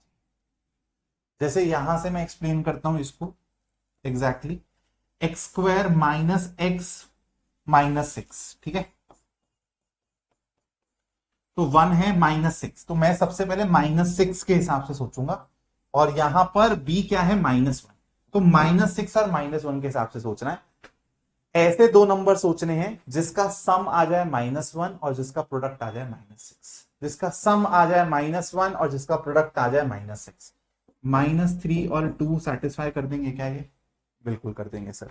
तो इसको मैं ऐसे ब्रेक कर देता हूं, एक्स स्क्वायर, और मिडल वाली स्प्लिट को, मिडल वाली टर्म को वैसे स्प्लिट किया जाता है, minus three x plus two x minus छह। एक्स कॉमन लूंगा दोस्तों तो यहां पे मिल जाएगा एक्स माइनस थ्री, दो कॉमन लूंगा तो x माइनस थ्री, ब्रैकेट में सेम चीज आई है, मतलब सेम जा रहे हैं, सही जा रहे हैं अपन लोग। तो यहां पे ब्रैकेट वाली चीज को ले लो अलग, और फिर क्या कॉमन क्या बचेगा, यहां से x यहां से 2, तो मेरा एक जीरो है x इक्वल्स 3 और दूसरा जीरो है x इक्वल्स माइनस 2। यहां से ग्राफ भी ड्रॉ कर सकता हूं मैं, मेरे को पता है कि यहां पर a पॉजिटिव है, तो सबसे पहले तो ऐसे जाएगा ग्राफ, और इसका ग्राफ कैसे जाएगा, x इक्वल्स माइनस टू मान लो कहीं यहां पर है और 3 0 यहां पर है, तो इसका ग्राफ ऐसे जाएगा, इन दोनों पॉइंट से गुजरता, ठीक है। तो ग्राफ भी आप बड़े प्यार से विजुअलाइज कर सकते हैं। नंबर ऑफ जीरोस अपने को बताने हैं, ठीक है, तो नंबर ऑफ जीरोस कैसे कैलकुलेट करेंगे, और ये आपको y equals f of x type की एक्सप्रेशन समझनी है, अगर नहीं दी गई है तो एक दो तीन, तीन जीरो है। यहां पे अगर नंबर ऑफ जीरोस बोलूं तो ये रहा मेरा एक्स एक्सिस, उससे ऊपर उठा गया है, तो आंसर आ जाएगा नन। यहां पे देखो दोस्तों, एक दो तीन, ठीक है, तो नंबर ऑफ जीरोस कितने हो जाएंगे, तीन। यहां पे देखो देखो y equals p of x लिखा हुआ है उसने, ठीक है, तो इसलिए कंफ्यूजन नहीं होनी है, y equals p of x type की चीज है। तो जीरोस को कैसे विजुअलाइज करूंगा कि x एक्सिस पे कितनी जगह कटिंग या टचिंग है, answer would be 1। If alpha and beta, हाँ ऐसे सवालों की बात ही कर रहा था, अल्फा बीटा जीरोस हैं इस पॉलिनोमियल के, तो आपको alpha square plus beta square, तो मैन्युपुलेशन काम करती है ऐसे सवालों में। तो आपको अल्फा स्क्वायर और बीटा स्क्वायर पता है कि अल्फा प्लस बीटा के होल स्क्वायर से मेरे को मिलेंगे, तो मैं यहाँ पर ना इस तरीके से सोचता हूँ कि यार अल्फा प्लस बीटा का अगर मैं होल स्क्वायर कर दूं तो मेरे को ना ये चीज मिलेगी, जो मैंने अभी क्यूब वाले में भी ऐसे टाइप की चीज करी थी, plus two alpha beta. Sir मेरे को अल्फा प्लस बीटा के बारे में पता है फ्रॉम द रिलेशनशिप जो होता है जीरोस में और कोफिशिएंट्स में, और अल्फा बीटा के बारे में भी पता है, sum of the zeros product of the zeros. तो सर मैं alpha square plus beta square को ना आज के बाद से ऐसे ही लिखना चालू करूंगा कि अल्फा प्लस बीटा का whole square minus two alpha beta. तो अब से तुम ये नहीं ये याद करो, ठीक है, कहीं पर भी जीवन में alpha square plus beta square दिख जाए आज के बाद 10th की कक्षा में, तो सम ऑफ द जीरोस का square minus two times product of zeros, और यहां पर एक्सप्रेशन ए बी सी के टर्म्स में ही है, तो मेरा आंसर क्या आएगा, माइनस बी बाय ए का होल स्क्वायर, यानी कि बी स्क्वायर ओवर ए स्क्वायर, और फिर माइनस टू सी बाय ए। और इसको भी एक फॉर्मूला की तरह अगर तुम याद कर लोगे ना, तो ऐसा सवाल आएगा तो फटाफट से ऑप्शन दिखेगा और मार दोगे। तो यहां पर अगर मैं नीचे ए स्क्वायर ले लेता हूं कॉमन, तो ये हो जाएगा बी स्क्वायर माइनस टू ए सी, ठीक है। चलो भाई अगले सवाल की तरफ बढ़ दिए हैं। Find the condition that zeros of polynomial p of x are reciprocal. बहुत इंपॉर्टेंट है, ध्यान रखो, अगर तुम्हारे जीरोस रेसिप्रोकल हैं तो क्या विजुअलाइज कर रहे हो कि अगर सर एक अल्फा है तो दूसरा वन बाय अल्फा हो गया ना, और ऐसे टाइप की चीज अगर तुमको मिलेगी एक दूसरे का रेसिप्रोकल है, तो आज के बाद ना हमेशा दिमाग में लाना ये चीज कि जो एक दूसरे के रेसिप्रोकल होते हैं ना उनका प्रोडक्ट वन, मतलब अगर तुम्हारा प्रोडक्ट वन है, प्रोडक्ट ऑफ जीरोस तुम्हारा वन है, तो सी बाय ए तुम्हारा वन है, तो यानी कि सी और ए बराबर। तो आज के बाद हमेशा दिमाग में रखना, अगर कोई पॉलिनोमियल के जीरोस एक दूसरे के रेसिप्रोकल हैं तो तुमको अपने आप ही विजुअलाइज हो जाएगा कि उसका ए और सी बराबर होगा। तो मतलब अगर मैं तुमको एक रैंडमली कुछ लिख के दे दूं ऐसा और तुमसे जीरोस के ऊपर पूछूं तो तुम ए और सी को सेम देखोगे तो तुम बोलोगे सर मेरे को जीरोस नहीं निकालने हैं इसके, ना मेरे को मतलब है। लेकिन मैं आपको एक बहुत अच्छी इंफॉर्मेशन दे सकता हूं कि इसके जो जीरोस होंगे ना वो एक दूसरे के रेसिप्रोकल होंगे। अभी तो मैंने रैंडमली लिख लिया, लेकिन आज के बाद आपको ये समझ आना चाहिए कि अगर आपके जीरोस एक दूसरे के रेसिप्रोकल हैं उनका प्रोडक्ट 1 हो जाएगा, सी बाय ए 1 होगा, यानी कि सी इज इक्वल टू ए होगा। तो कंडीशन क्या है जीरोस के रेसिप्रोकल होने की एक दूसरे के, कि सर वहां पर जो आपका कांस्टेंट है और क्वाड्रेटिक कोफिशिएंट है वो दोनों के दोनों सेम होने चाहिए। यहीं से ही एक कॉन्सेप्ट और बता देता हूं कि अगर आपका सम ऑफ द जीरोस जीरो के बराबर है, मतलब अल्फा प्लस बीटा अगर जीरो, यानी कि एक दूसरे के नेगेटिव हैं, समझ रहे हो ना, कि एक 2 है तो दूसरा -2 है, तो ऐसे वाले केस में माइनस बी बाय ए आपका जीरो हो जाएगा। क्वाड्रेटिक कोफिशिएंट तो जीरो हो ही नहीं सकता क्योंकि फिर ये एक्स स्क्वायर वाली टर्म ही गायब हो जाएगी, तो ये तो क्वाड्रेटिक पॉलिनोमियल ही नहीं रहेगा। तो और नीचे डिनोमिनेटर में जीरो डालना नहीं अलाउड होता है मैथ्स में, नॉट डिफाइंड क्वांटिटी हो जाती है ये। तो आप लोगों के बी को ही जीरो होना पड़ेगा। तो ऐसे जीरोस अगर आपको दिखेंगे ना तो वहां पर आपको बी कभी दिखेगा ही नहीं, मतलब ये एक्स वाली टर्म आपको दिखेगी। ठीक है, form a quadratic polynomial whose zeros are 3 plus root 2 and 3 minus root 2। ये बहुत इंपॉर्टेंट कॉन्सेप्ट है, इसको क्वाड्रेटिक में मैं और डिस्कस करूंगा आगे जाके। अभी आप लोगों को पता है फॉर्मूला बताया गया है के एक्स स्क्वायर माइनस सम, इनका सम करोगे तो 3 रूट 2 और माइनस रूट 2 कैंसिल कर देंगे 6, और अगर इनका प्रोडक्ट करोगे तो क्या मिलेगा, ए प्लस बी ए माइनस बी, तो ए स्क्वायर माइनस इसका स्क्वायर, तो ये हो जाएगा 7। This is my answer. ठीक है भाई, क्वाड्रेटिक में मैं ना इनके बारे में थोड़ी सी और चर्चा करूंगा, जो ऐसे रूट वाले आपके इरैशनल जीरोस या फिर इरैशनल रूट्स होते हैं ना, कैसे वो पेयर में एग्जिस्ट करते हैं, वो सब चीजें मैं बताऊंगा। ये सब कॉन्सेप्ट है डी का। ठीक है, अभी ये नहीं बता रहा हूं, क्वाड्रेटिक इक्वेशन में बता दूंगा। ठीक है, चलो आगे चलते हैं थोड़ा सा। If the zeros of the polynomial x square plus px plus q are double in the value to the zeros of this, find the value of p and q। ठीक है, इसके जो जीरोस हैं वो डबल हैं, तो मतलब अगर इसके जीरोस अल्फा और बीटा है दोस्तों, तो इसके जीरोस 2 अल्फा और 2 बीटा होंगे। अब मेरी सबसे पहले क्या रहेगी कि सर यहां पर मैं इसको फैक्टराइज कर दूं क्या? कर सकते हो, ट्राई कर सकते हो, लेकिन मेरे को दिख रहा है कि यार अगर यहाँ पे अल्फा बीटा है और यहाँ पे इसके डबल हैं जीरोस, 2 अल्फा 2 बीटा, तो अगर यहाँ पे सम अल्फा प्लस बीटा है तो यहाँ पे sum twice of alpha plus beta हो जाएगा। और यहाँ पे तो अल्फा प्लस बीटा मैं निकाल ही सकता हूँ, मेरे को ए बी सी तीनों के तीनों चीजें गिवन है। और यहाँ पे सर अगर मेरा प्रोडक्ट अल्फा बीटा है तो यहाँ पर मेरा प्रोडक्ट 4 अल्फा बीटा हो जाएगा। तो एक्चुअली मेरे को ये जीरोस पता लगाने की जरूरत नहीं है यहां पर पी और क्यू की वैल्यूज के लिए। तो यहां पर अगर मैं अल्फा प्लस बीटा लिख लूं तो किसके बराबर होता है, माइनस बी बाय ए। अब यहां पे बी मेरा -5 है, तो माइनस ऑफ -5 डिवाइडेड बाय 2, यानी कि 5/2। और यहां पर अल्फा बीटा क्या है, सी बाय ए, सी है -3, तो -3/2। तो twice of alpha plus beta क्या हो जाएगा, ट्वाइस ऑफ 5/2, यानी कि 5 के बराबर। और 4 times of alpha plus alpha beta क्या हो जाएगा, 4 टाइम्स ऑफ -3/2, यानी कि -6। सो इन शॉर्ट यहां से आपको पता चल रहा है कि सम माइनस पी है, क्योंकि ए मेरा 1 है, माइनस बी बाय ए करोगे तो minus of p by 1, this should be equal to 5, यानी कि पी की वैल्यू आ गई -5। और अगर मैं प्रोडक्ट ऑफ जीरोस देखूं तो -6 मेरे को मिल चुका है, जो कि यहां से एक्सप्रेशन से मेरे को सी बाय ए यानी कि क्यू बाय 1 देगा, तो क्यू की वैल्यू हो जाएगी -6। तो पी की वैल्यू -5 है और क्यू की वैल्यू -6। इसको दूसरे तरीके से भी कर सकते हैं कि आप यहाँ पे जीरोस निकाल लीजिए, अगर ये फैक्टराइज हो रहा है तो 2 इंटू -3 -6 है, और ये है आपका, हाँ हो जाएगा। तो अगर आप इसको फैक्टराइज करते हो 2x² -6x plus x minus three. तो 2x को अगर कॉमन लूंगा दोस्तों तो x माइनस थ्री मिलेगा प्लस वन और यहाँ पर x माइनस थ्री। तो मेरे जीरोस जो आएंगे वो आएंगे -1/2 और 3। ठीक है, तो यहां पर मेरे जीरोस क्या हो जाएंगे भाई, -1/2 का 2 गुना करोगे तो -1 हो जाएगा और ये हो जाएगा 6।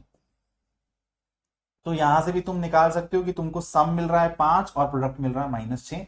या फिर अब यहां से जीरोस मिल गए तो तुम लोग क्वाड्रेटिक पॉलिनोमियल बना लो k की वैल्यू 1 रख के। ठीक है, तो ये हो जाएगा x² माइनस सम क्या हो जाएगा -5x और फिर प्लस प्रोडक्ट। तो कंपेयर करोगे तो p की वैल्यू -5 और q की वैल्यू -6। ठीक है, तो दोनों तरीके बता दिए, कौन सा पसंद आए सॉल्व कर देना। Find the quadratic polynomial whose zeros is -2 and -5 ax² minus sum. Sum क्या है यहाँ पे -7, तो माइनस ऑफ -7 हो जाएगा +7 और फिर product is 10। Verify the relationship between zeros and coefficients of the polynomial. तो यहां पे ना k की वैल्यू को 1 कर देते हैं, काम करते हैं। चलो आ जाए। तो यहां पर अब तुमको देखना है कि इसका सम क्या है, यहां पर -7 है ना, और यहाँ पे -b/a देखोगे तो वेरीफाई हो जाएगा। प्रोडक्ट क्या है 10 है, और यहाँ पर तुम c/a देखोगे तो तुमको 10 दिख जाएगा। ठीक है, इन शॉर्ट कुछ है नहीं ऐसे सवालों में, सिर्फ लैंग्वेज ही बड़ी होती है और आपको पॉलिनोमियल दिया होता है, जीरोस निकाल के आप बस -b/a और c/a को वेरीफाई कर देते हो, that is it. Alpha and beta are the zeros of the polynomial this. Find the quadratic polynomial whose zeros are 1/alpha and 1/beta. Again, same type का सवाल है, थोड़ा सा मैनिपुलेशन करना पड़ेगा। पेन को चेंज करता हूँ, बोर हो गया येलो से। अल्फा बीटा अगर इसके जीरोस हैं तो मेरे को इतना तो पता है कि sir alpha plus beta -b/a होता है, तो माइनस ऑफ -7/6 यानी कि 7/6 हो जाएगा सर। और अल्फा बीटा किसके बराबर हो जाएगा 2/6 यानी कि 1/3 के बराबर। सर आपने अल्फा प्लस बीटा और अल्फा बीटा क्यों निकाला, मेरे को तो एक पॉलिनोमियल निकालना है जिसके जीरोस 1/अल्फा और 1/बीटा। तो एक काम करता हूं, अगर ये जीरोस हैं तो इस वाली जो क्वाड्रेटिक पॉलिनोमियल है, अगर इसका सम ऑफ द जीरोस पता चल गया और प्रोडक्ट ऑफ द जीरोस पता चल गया, तो x² minus sum of the zeros multiplied by x plus product वाला लगा के क्वाड्रेटिक पॉलिनोमियल निकाल सकता हूं ना। तो जीरोस अगर 1/अल्फा और 1/बीटा है तो सम हो जाएगा 1/अल्फा plus 1/बीटा, which is nothing but alpha plus beta upon alpha beta। और प्रोडक्ट क्या हो जाएगा 1/अल्फा टाइम्स 1/बीटा यानी कि 1/अल्फा बीटा। इन शॉर्ट सम इसके जो जीरोस हैं उसका जो सम है और जो प्रोडक्ट है वो यहां से ही फिगर आउट किया जाएगा, क्योंकि अल्फा प्लस बीटा और अल्फा बीटा मेरे को यहीं से ही मिले। तो अल्फा प्लस बीटा अगर 7/6 है और ये 1/3 है, तो 7/6 डिवाइडेड बाय 1/3, तो ये 7/6 डिवाइडेड बाय 1/3, तो ये हो जाएगा 21/6। 21/6 मतलब 2 और 7, 7/2। ठीक है भाई, क्लियर कहानी। और अल्फा बीटा को उल्टा कर दोगे तो ये आ जाएगा 3। तो क्वाड्रेटिक पॉलिनोमियल क्या हो सकती है, k की वैल्यू 1 लेके लिख रहा हूं मैं, x² minus 7/2 times x plus product. This is my answer.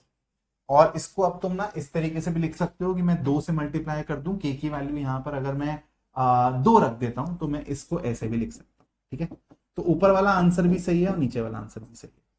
Depend करता है कि तुमको अगर एमसीक्यू में ये नहीं दे रखा, ये दे रखा है, तो ये सही आंसर हो जाएगा। तो वहां पे कंफ्यूज मत होना कि सर मेरा आंसर मैच नहीं कर।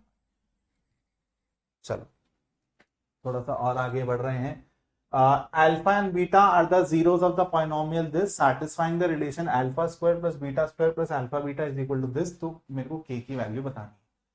ठीक है भाई, तो alpha square plus beta square plus alpha beta मेरे को दिया हुआ है 21/4। तो alpha square plus beta square अगर कभी भी दिख जाए तुमको जीवन में, तो मैंने बोला था कि आज के बाद तुमको इसको ऐसे ही इमेजिन करना है कि अल्फा प्लस बीटा का होल स्क्वायर -2 अल्फा बीटा, और एक ये अल्फा बीटा आगे है तो -2 alpha beta plus alpha beta minus alpha beta हो जाएगा। तो इन शॉर्ट मुझे इस इक्वेशन का यूज करना है।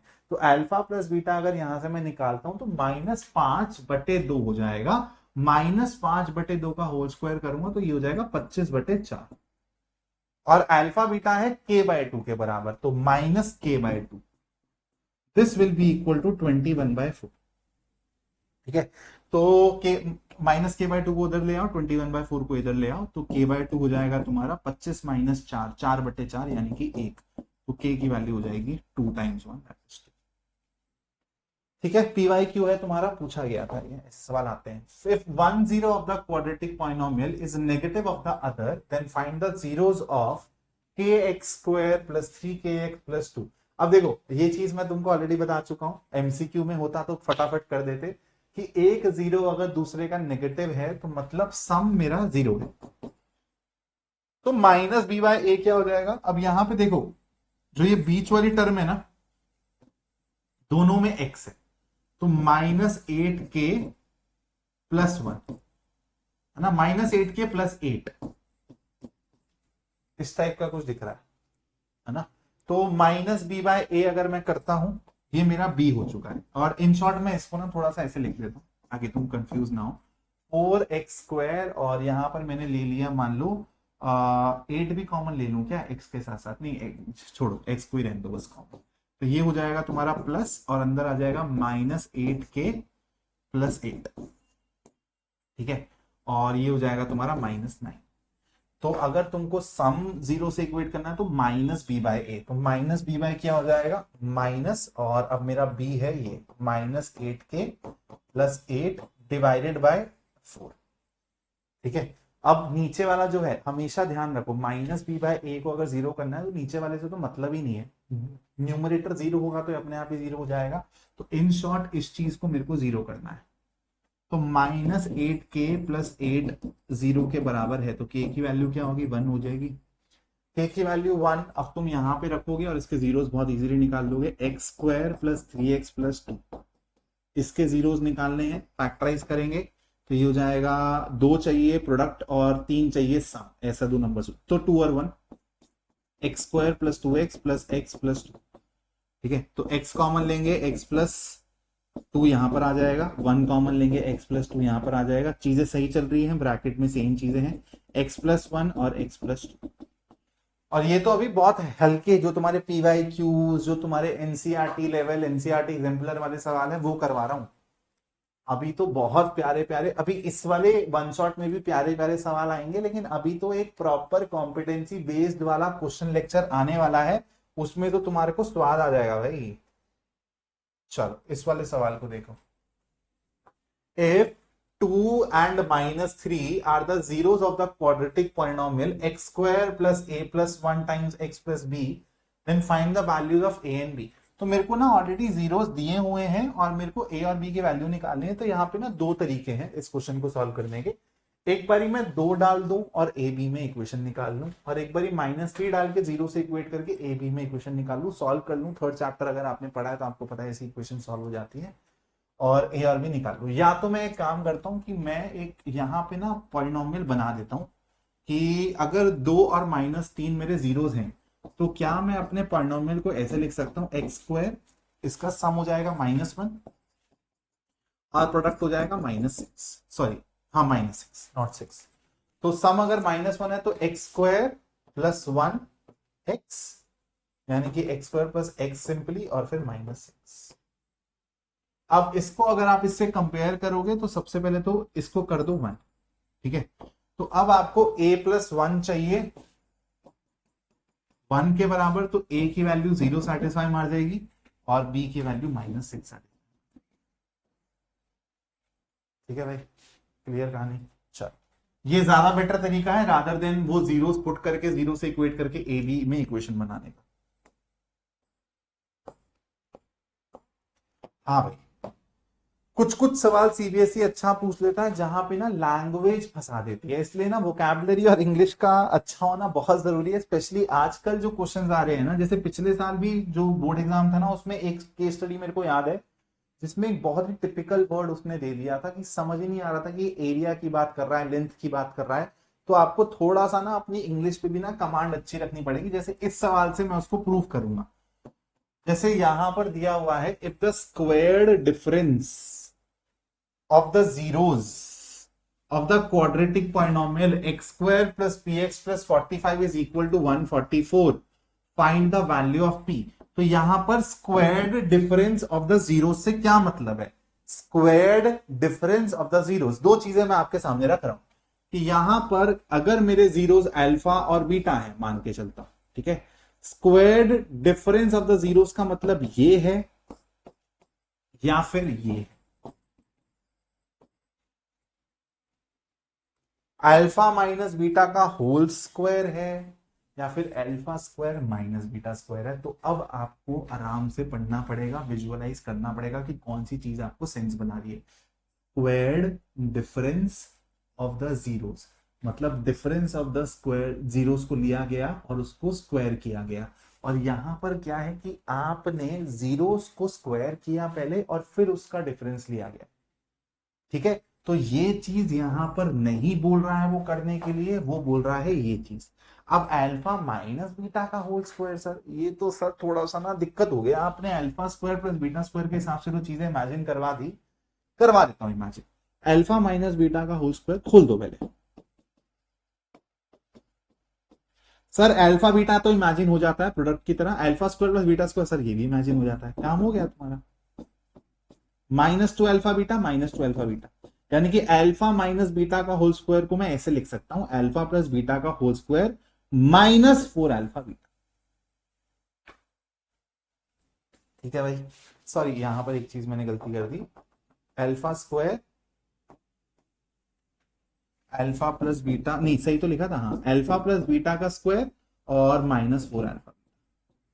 तो this is nothing but this, और तुम इसको इमेजिन भी कर सकते हो बड़े प्यार से, alpha square plus beta square plus two alpha beta minus four alpha beta करोगे तो तुमको यही मिलेगा। अल्फा प्लस बीटा किसके बराबर है भाई? यहां पर पी दिया हुआ है ना, तो minus P divided by one, तो ये माइनस पी का होल स्क्वायर पी स्क्वायर हो जाएगा, और माइनस फोर अल्फा बीटा तो 45/1 माइनस फोर टाइम्स 45 यानी कि minus 180, this should be equal to 144। तो p का स्क्वायर हो जाएगा 144 प्लस 180 विच इज 324, तो p की वैल्यू हो जाएगी प्लस माइनस 18। मैंने तुमको पहले वाले वन शॉट में भी बोला था, और प्लीज पहला वाला वन शॉट देख लेना अगर नहीं देखा है, बहुत सारी चीजें ना ऐसी हैं जो तुम्हारी एनसीईआरटी में नहीं है, या फिर तुमको जो नॉर्मल वन शॉट्स है ना वो नहीं सिखाई जाती है, क्योंकि इतने डिटेल में कॉन्सेप्ट को बारीकी से कोई नहीं समझाता है। लेकिन सीबीएसई का जो पैटर्न है, जो लेटेस्ट पैटर्न है, यही सब चीजें ना तुमको फंसाएंगी आगे जाके। तो इसलिए भी स्टार्टिंग से ही अपना कॉम्पिटेंसी वाला जो लेवल है ना उसको बढ़ा के चलो। जरूरी है तुमको कॉम्पिटेंसी बेस्ड क्वेश्चंस करना, हर चैप्टर के कॉम्पिटेंसी बेस्ड क्वेश्चन मैं करवाऊंगा, लेकिन तुमको खुद से भी प्रैक्टिस करनी है दोस्त। सर कॉम्पिटेंसी बेस्ड क्वेश्चन की मैं चैप्टर वाइज कहां से प्रैक्टिस करूं मैथ्स के लिए? तुम सारे के सारे सब्जेक्ट के लिए सिर्फ एक बुक ले लेना, क्वेश्चन बैंक तुम कोई सा भी ले लेना, ठीक है, कोई सा भी किसी भी पब्लिकेशन हाउस का ले लेना, आई डोंट केयर। लेकिन तुम लोगों को जो कॉम्पिटेंसी बेस्ड क्वेश्चंस करने हैं ना, ये मैंने आई थिंक इसके लिए ना एक कल शॉर्ट भी डाली थी। तुम लोग यहां पर जाओगे अगर ऑसवाल की वेबसाइट पे, तो यहां पर तुमको 10th की कैटेगरी में जाओगे तो तुमको यहां पर कॉम्पिटेंसी फोकस्ड क्वेश्चन बैंक दिखेगा, ठीक है, ये वाला क्वेश्चन बैंक, इसमें तुम्हारे सारे सब्जेक्ट्स हैं, सिर्फ एक ही बुक है, कंबाइंड बुक है, और इसमें तुमको चैप्टर वाइज क्वेश्चन बैंक मिल जाएंगे। तो तुमको क्वेश्चंस यहीं से ही लगाने हैं, सेल्फ स्टडी जो करोगे उसमें जो कॉम्पिटेंसी बिल्ड करोगे वो इस बुक से होगा। यहां पर 494 नहीं देना है तुमको। बाय नाउ के बाद तुम लोग चेकआउट करने से पहले स्कोर अप 10 का कूपन लगा लेना, तो तुमको 10% ऑफ और मिल जाएगा, ठीक है। दोस्तों को भी बता देना अपने कि भाई अगर कॉम्पिटेंसी की बुक लेनी है तो यही लेनी है, क्वेश्चन बैंक कोई सा भी ले लेना। कॉम्पिटेंसी एनसीईआरटी करने के बाद, यार स्कोर अप 10 लगाया नहीं क्या? एक बार ही लगा लेता हूं भाई, स्कोर अप 10, सही है, 18 हो गया, सॉरी, स्कोर अप 10, ठीक है, लग गया। तो आप लोगों को एनसीईआरटी करने के बाद, मेरे वन शॉट और मेरे जो क्वेश्चंस है वो प्रैक्टिस करने के बाद, खुद से जो सेल्फ प्रैक्टिस के लिए बुक यूज करनी है चैप्टर वाइज कॉम्पिटेंसी के लिए, वो ये बुक यूज करनी है।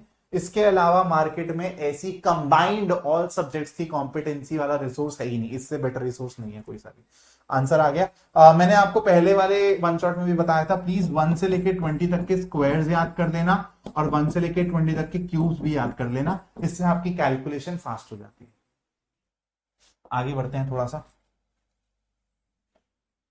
थोड़ा सा अलग टाइप का सवाल करवाता हूं आपको।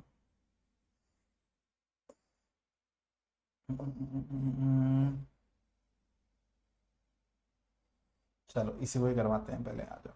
थोड़ा सा कैलकुलेटिव है ये, ठीक है, तो मैं आपको अप्रोच बता देता हूँ और उसके बाद कैलकुलेशन वाला पार्ट में आप पे छोड़ दूंगा। If alpha and beta are the zeros of this, find the polynomial whose zeros are 1 minus alpha over 1 plus alpha and 1 minus beta over 1 plus beta। अब देखो, एक ऐसा पॉलिनोमियल बताना है जिसके जीरोस ये हैं। तो अगर मेरे को इस पॉलिनोमियल के हिसाब से सम ऑफ जीरोस और प्रोडक्ट ऑफ जीरोस विजुअलाइज हो गया तो मैं पॉलिनोमियल लिख सकता हूं। ऐसा सवाल पहले भी किया था, थोड़ा सा कम कॉम्प्लिकेटेड था, तो यहां पर आपको इनका सम करना पड़ेगा ना चाहते हुए भी, और वो आपको अल्टीमेटली दिख जाएगा कि अल्फा प्लस बीटा और अल्फा बीटा की टर्म्स में आ रहा है, जिससे पहले वाली पॉलिनोमियल गिवन पॉलिनोमियल यूज हो जाएगी, plus 1 minus beta upon 1 plus beta. तो अगर मैं इसको थोड़ा सा सिंप्लीफाई करूं, ठीक है, तुम्हारे लिए करता हूं ताकि तुमको पेशेंस दिखे यहां से कि सर में इतनी पेशेंस है, सर इतना लग के कर सकते हैं मेहनत, तो हम क्यों नहीं कर सकते भाई।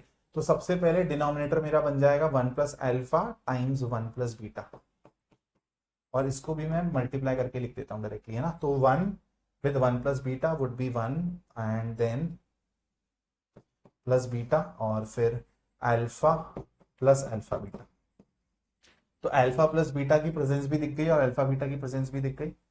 और अगर मैं यहाँ पे देखूं तो 1 माइनस अल्फा को 1 प्लस बीटा से मल्टीप्लाई करूंगा तो क्या मिलेगा, 1 और फिर प्लस बीटा माइनस अल्फा और फिर minus alpha beta. 1 minus beta को 1 प्लस अल्फा से मल्टीप्लाई करूंगा तो मेरे को क्या मिलेगा, 1 प्लस अल्फा माइनस बीटा और फिर माइनस अल्फा बीटा। तो अगर मैं यहाँ पे न्यूमरेटर को देखूं तो 1 और 1 ये हो जाएगा 2, बीटा से माइनस बीटा गया, ठीक है, माइनस अल्फा से अल्फा गया, और minus alpha beta minus alpha beta यानी कि -2 अल्फा बीटा। तो मैं आपको ऐसे लिख के दिखा रहा हूं, ठीक है, twice of 1 minus alpha beta हो जाएगा ये, और नीचे आपका क्या है, 1 plus alpha plus beta plus alpha beta. तो इन शॉर्ट आपको ये जो दो जीरोस गिवन है जिसके बेसिस पे आपको पॉलिनोमियल निकालना है, इसका सम आपने अल्फा बीटा और अल्फा प्लस बीटा की टर्म्स में कर दिया एक्सप्रेस। तो यहां पे अल्फा बीटा रखूंगा तो यहां से मेरे को अल्फा बीटा किसके बराबर मिल रहा है, 1/3, और अल्फा प्लस बीटा किसके बराबर मिल रहा है, -2/3, ठीक है। तो अल्फा बीटा मेरा अगर 1/3 है तो 1 माइनस 1/3 हो जाता है 2/3, तो 2 टाइम्स ऑफ 2/3 इज 4/3। और यहां पे क्या है, 1 plus alpha plus beta is -2/3 and alpha beta is this. तो 1 प्लस 1/3 -2/3, तो -2/3 प्लस 1/3 इज -1/3, तो 1 माइनस 1/3 हो जाएगा ये, है ना। 1 माइनस 1/3 इज 2/3,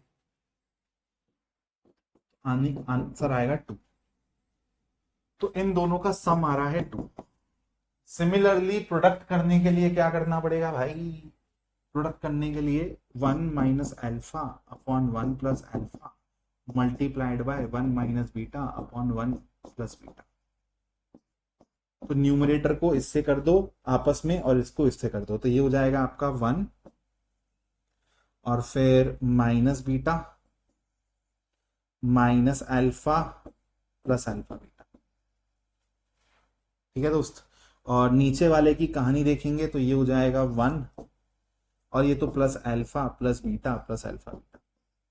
यहां पर भी आपका अल्फा प्लस बीटा और अल्फा बीटा की फॉर्मेशन बन गई है।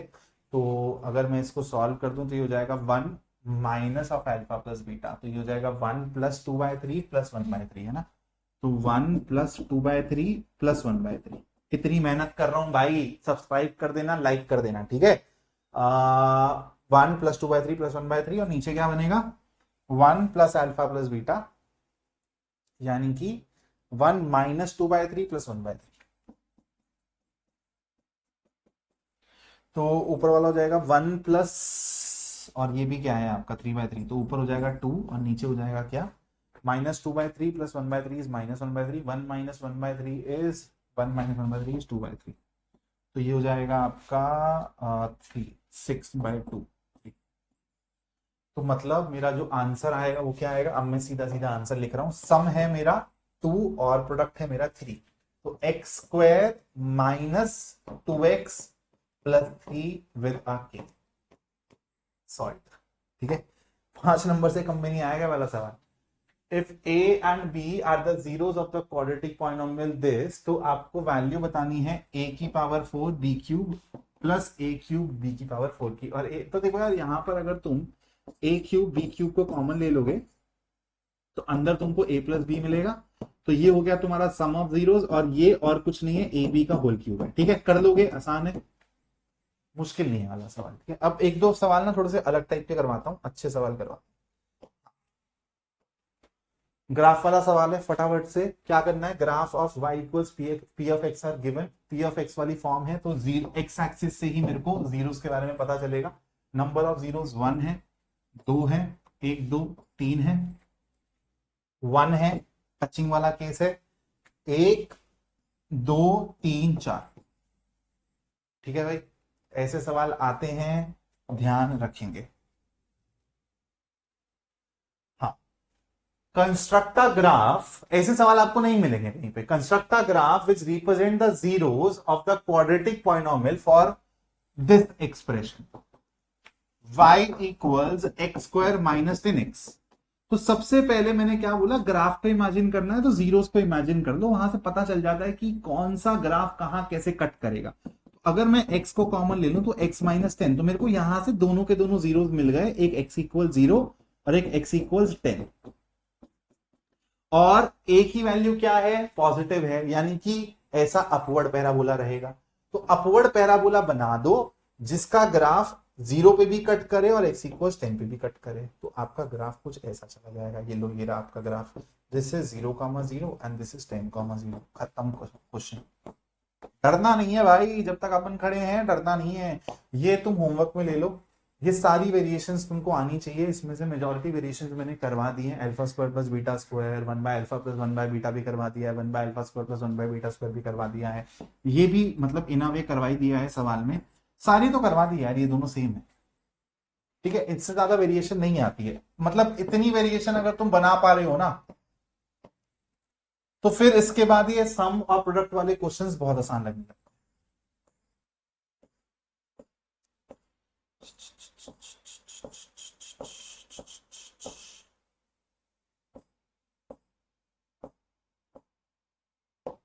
यार। थोड़ा सा यहाँ पे ना मैं तुमको नॉलेज दे देता हूँ, क्वाड्रेटिक में और बताऊंगा। अगर तुम्हारा जीरो या फिर आगे जब तुम रूट पढ़ोगे ना, तुम्हारे ना रियल तो हैं लेकिन इरेशनल है, मतलब इरेशनैलिटी है उसमें। तो आपके जो जीरोस होते हैं ना, जो जीरोस होते हैं या फिर रूट्स होते हैं, वो इस तरीके से दिखते हैं कि अगर एक a प्लस रूट भी है ना, तो दूसरा a माइनस रूट भी होगा। जो रूट वाली टर्म होती है ना, उसमें प्लस माइनस का डिफरेंस होता है। जो आपकी कांस्टेंट वाली चीज है वो सेम रहेगी। और इसके पीछे का लॉजिक क्या है, रीजन क्या है, ये मैं आपको क्वाड्रेटिक में बताऊंगा। जो मैंने आपको डी बताया है ना, इसके ऊपर ही इसका पूरा का पूरा आधार बैठा हुआ है। क्वाड्रेटिक में इसको बढ़िया से एक्सप्लेन करूंगा अभी, क्योंकि ये सवाल आ गया। तो अगर एक जीरो दे दिया जाए ना इस टाइप का, a plus root b type का, दूसरा जीरो पूछे तो a माइनस रूट बी होगा, a माइनस रूट बी दे दे तो दूसरा zero a plus root b होगा। यहां पे सवाल को और किस तरीके से एक्सटेंड कर सकता है कि वो बोलेगा कि आपका एक पॉलिनोमियल है जिसका जीरो है 2 + √3, तो इस पॉलिनोमियल को बताओ क्या होगा। तो आप बोलोगे सर एक जीरो से मैं कैसे बता दूंगा क्वाड्रेटिक पॉलिनोमियल। एक जीरो से सबसे पहले दूसरा जीरो विजुअलाइज हो जाएगा, और अब सम और प्रोडक्ट लगा के क्या क्वाड्रेटिक पॉलिनोमियल नहीं लिख सकते हो। तो यहां पे आंसर हो जाएगा 2 - √3। ठीक है,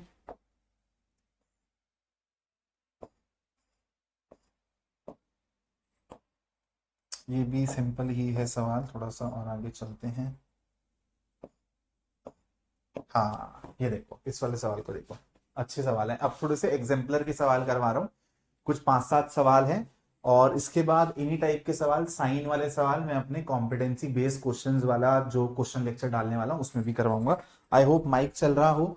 और वन शॉट ऑलरेडी यार थोड़ा सा लंबा हो गया है, तो 5-10 मिनट में इसको रैप करते हैं। ठीक है, if the zeros of the quadratic polynomial are both negative, then a is positive, b and c are negative. a तो आपको साइन के ऊपर बात करना है। तो देखो, अगर आपके दोस्तों जब भी साइन का सवाल आए ना, सबसे पहले तो एक टिप लिख लो। जब भी साइन का सवाल है, सम और प्रोडक्ट के पास भाग भाग के पहुंच जाओ, वो तुम्हारी हमेशा हेल्प करेंगे। अगर दोनों का साइन नेगेटिव है, दोनों के दोनों जीरोस नेगेटिव है, अल्फा और बीटा दोनों के दोनों नेगेटिव है, तो अगर मैं आपसे पूछूं कि अल्फा प्लस बीटा का साइन क्या होगा, आप लोग बोलोगे नेगेटिव। अल्फा बीटा का साइन क्या होगा, negative times negative positive. Alpha plus beta यानी कि सर माइनस बी बाय ए का साइन अगर नेगेटिव है, ठीक है, माइनस बी बाय ए का साइन अगर नेगेटिव है तो माइनस है माइनस है, इसका मतलब है सर बी बाय ए जो है वो पॉजिटिव होना चाहिए। और बी बाय ए कब पॉजिटिव होगा, कि जब जो बी का साइन होगा वही ए का साइन हो, दोनों के दोनों या तो पॉजिटिव हो, दोनों के दोनों नेगेटिव हो। अगर एक पॉजिटिव और एक नेगेटिव है तो ओवरऑल फ्रैक्शन आपको नेगेटिव ही मिलती है ना। तो इसलिए आप यहां से बोल सकते हो कि बी और ए का, इसको बोलने का तरीका क्या होता है, b and a should have same nature, यानी कि या तो दोनों पॉजिटिव हो या तो दोनों नेगेटिव हो, सेम नेचर या फिर सेम साइन। और अल्फा बीटा पॉजिटिव है यानी कि सी बाय ए मेरा पॉजिटिव होना चाहिए। यहां पे तो साइन का भी पंगा नहीं है, माइनस बी बाय, तो सी बाय ए अगर पॉजिटिव है तो सी और ए का साइन भी सेम होना चाहिए। पहले वाली स्टेटमेंट में आपने बोला कि बी और ए का साइन सेम होना चाहिए, दूसरी वाली स्टेटमेंट में बोला सी और ए का साइन सेम होना चाहिए, मतलब ए बी सी सबका साइन सेम होना चाहिए। Answer is D. Very beautiful, very खूबसूरत सवाल, एग्जाम्पलर के सवाल है, ठीक है। ये वाला सवाल देखो, the zeros of the quadratic polynomial x square plus 1750x plus 175, उसके बाद तीन जीरोस हैं, क्या दोनों नेगेटिव हैं, क्या एक पॉजिटिव एक नेगेटिव है, दोनों पॉजिटिव हैं। अगेन जीरोस के साइन के ऊपर बात हो रही है, कहीं पर भी साइन के ऊपर बात हो, एबीसी के साइन के ऊपर बात हो, जीरोस के साइन के ऊपर बात हो, सम और प्रोडक्ट के पास जाओ। सम यहां से तुमको मिल रहा है -1750 और प्रोडक्ट तुमको मिल रहा है 17512। अगर दो चीजों का सम नेगेटिव है तो क्या दोनों नेगेटिव हो सकते हैं, बिल्कुल हो सकते हैं। और अगर दोनों चीजें नेगेटिव हुई तो मेरे को प्रोडक्ट पॉजिटिव मिल जाएगा। अगर एक मेरा पॉजिटिव हुआ दूसरा मेरा नेगेटिव हुआ तो मेरे को सम नेगेटिव मिल सकता है, कि अगर ये नेगेटिव वाला जैसे -3 हो गया और एक 2 हो गया तो सम मेरे को -1 मिल रहा है ना, तो नेगेटिव वाला अगर डोमिनेट कर लेगा तो सम तो नेगेटिव मिल जाएगा, लेकिन प्रोडक्ट क्या नेगेटिव मिल सकता है, माइनस टाइम्स प्लस तो माइनस ही होता है, कांट बी माइनस। दोनों के दोनों पॉजिटिव होंगे तो सम नेगेटिव हो सकता है क्या, नहीं। तो मैं फंस गया अब ए और डी के अंदर, क्योंकि दोनों नेगेटिव हो सकते हैं, और दोनों नेगेटिव अगर इक्वल हो गए तो सर, अरे मेरी बात को समझो, अगर तुम्हारे दोनों जीरोस इक्वल हो जाएं तो प्रोडक्ट तो एक स्क्वायर नंबर होना चाहिए ना, परफेक्ट स्क्वायर। 17500 क्या एक परफेक्ट स्क्वायर है। तो यहां पर एक और चीज मैं तुमको बताता हूं, अगर किसी भी नंबर के आगे ऑड नंबर ऑफ जीरोस आ जाए ना, वो परफेक्ट स्क्वायर हो ही नहीं सकता है। 100, उसके बाद अगर तुम नेक्स्ट वैसे स्क्वायर पे जाते हो जिसके एंड में जीरोस है तो 4 जीरोस होते हैं, फिर 6 जीरोस होते हैं। तो अगर ऑड नंबर ऑफ जीरोस है किसी नंबर के आगे, वो कभी भी परफेक्ट स्क्वायर नहीं हो सकता। आंसर इज, ठीक है। विजुअलाइजेशन, छोटे छोटे कॉन्सेप्ट्स।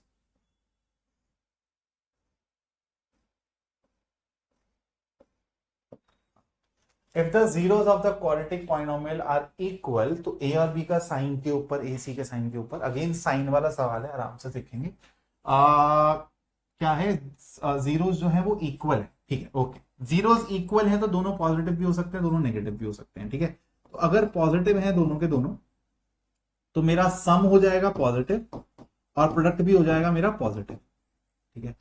और दोनों के दोनों अगर नेगेटिव है मेरे जीरोस, तो मेरा सम हो जाएगा नेगेटिव, लेकिन प्रोडक्ट मेरा स्टिल रहेगा पॉजिटिव, ठीक है। दोनों केसेस को मैं लेके चलता हूं। तो अगर मेरा सम पॉजिटिव है तो अब बी ए सी से कनेक्ट करना है, तो -b बाय ए मेरा पॉजिटिव होना चाहिए। इसका मतलब है कि b बाय ए को नेगेटिव होना पड़ेगा। b और a नेगेटिव कब होंगे, जब b और a का डिफरेंट साइन हो, एक पॉजिटिव तो दूसरा नेगेटिव, है ना। सेम नेचर होता है तो पॉजिटिव आती है फ्रैक्शन। और प्रोडक्ट अगर पॉजिटिव चाहिए दोस्तों तो c बाय ए को पॉजिटिव करना पड़ेगा, तो यहां पर c एंड a का सेम साइन,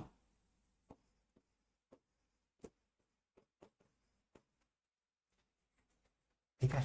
और ये वाली चीज में जाता हूं, अगर देखो कि दोनों के दोनों नेगेटिव हैं, तो -b बाय ए यहां पे करता हूं, सेकेंड वाला केस ले रहा हूं। माइनस बी बाय ए तुम्हारा क्या होना चाहिए, नेगेटिव होना चाहिए। तो यहां से बी बाय ए हो जाएगा पॉजिटिव। तो बी और ए का सेम साइन होना चाहिए, b and a same sign. और प्रोडक्ट पॉजिटिव यानी कि सी बाय ए पॉजिटिव, तो c and a same sign. अब तुम लोग कंफ्यूज हो रहे होगे, सर आपने दो केस बना दिए हैं, मैं कैसे आंसर को चूज करूं। तो आपको बोला गया है zero of the quadratic polynomial are equal, तो बेटा ये दोनों तो पॉजिटिव भी हो सकते हैं और दोनों नेगेटिव भी हो सकते हैं। दोनों पॉजिटिव हो गए तो मेरी कंडीशन ये है कि यार मेरा बी और ए का कहां गया, बी और ए का साइन डिफरेंट होना चाहिए और प्रोडक्ट में सी और ए का साइन सेम होना चाहिए। प्रोडक्ट से मेरे को ये पता चल रहा है। दूसरे केस से मेरे को पता चल रहा है कि यार बी और ए का सेम साइन हो जाए और सी और ए का सेम साइन हो जाए। तो यहां पर और यहां पर दोनों केसेस में सहमति होते हुए दिखाई दे रही है, लेकिन यहां पर और यहां पर डिफरेंट बातें। लेकिन तुम्हारे दोनों जीरो पॉजिटिव और नेगेटिव दोनों हो सकते हैं ना, स्टेटमेंट में लिखा थोड़ी ना हुआ है कि पॉजिटिव वाला केस है या फिर नेगेटिव वाला केस है। तो मतलब अगर दोनों केसेस हो सकते हैं तो ये वाली बातें तो मेरे को अलग बता रही है, इसलिए मैं एक चीज श्योरिटी से बोल सकता हूं कि सी और ए का साइन सेम रहेगा। Answer is b. ठीक है, अगर ए और सी का साइन सेम रहता है तो मेरे दोनों जीरोस जो हैं वो सेम हो सकते हैं।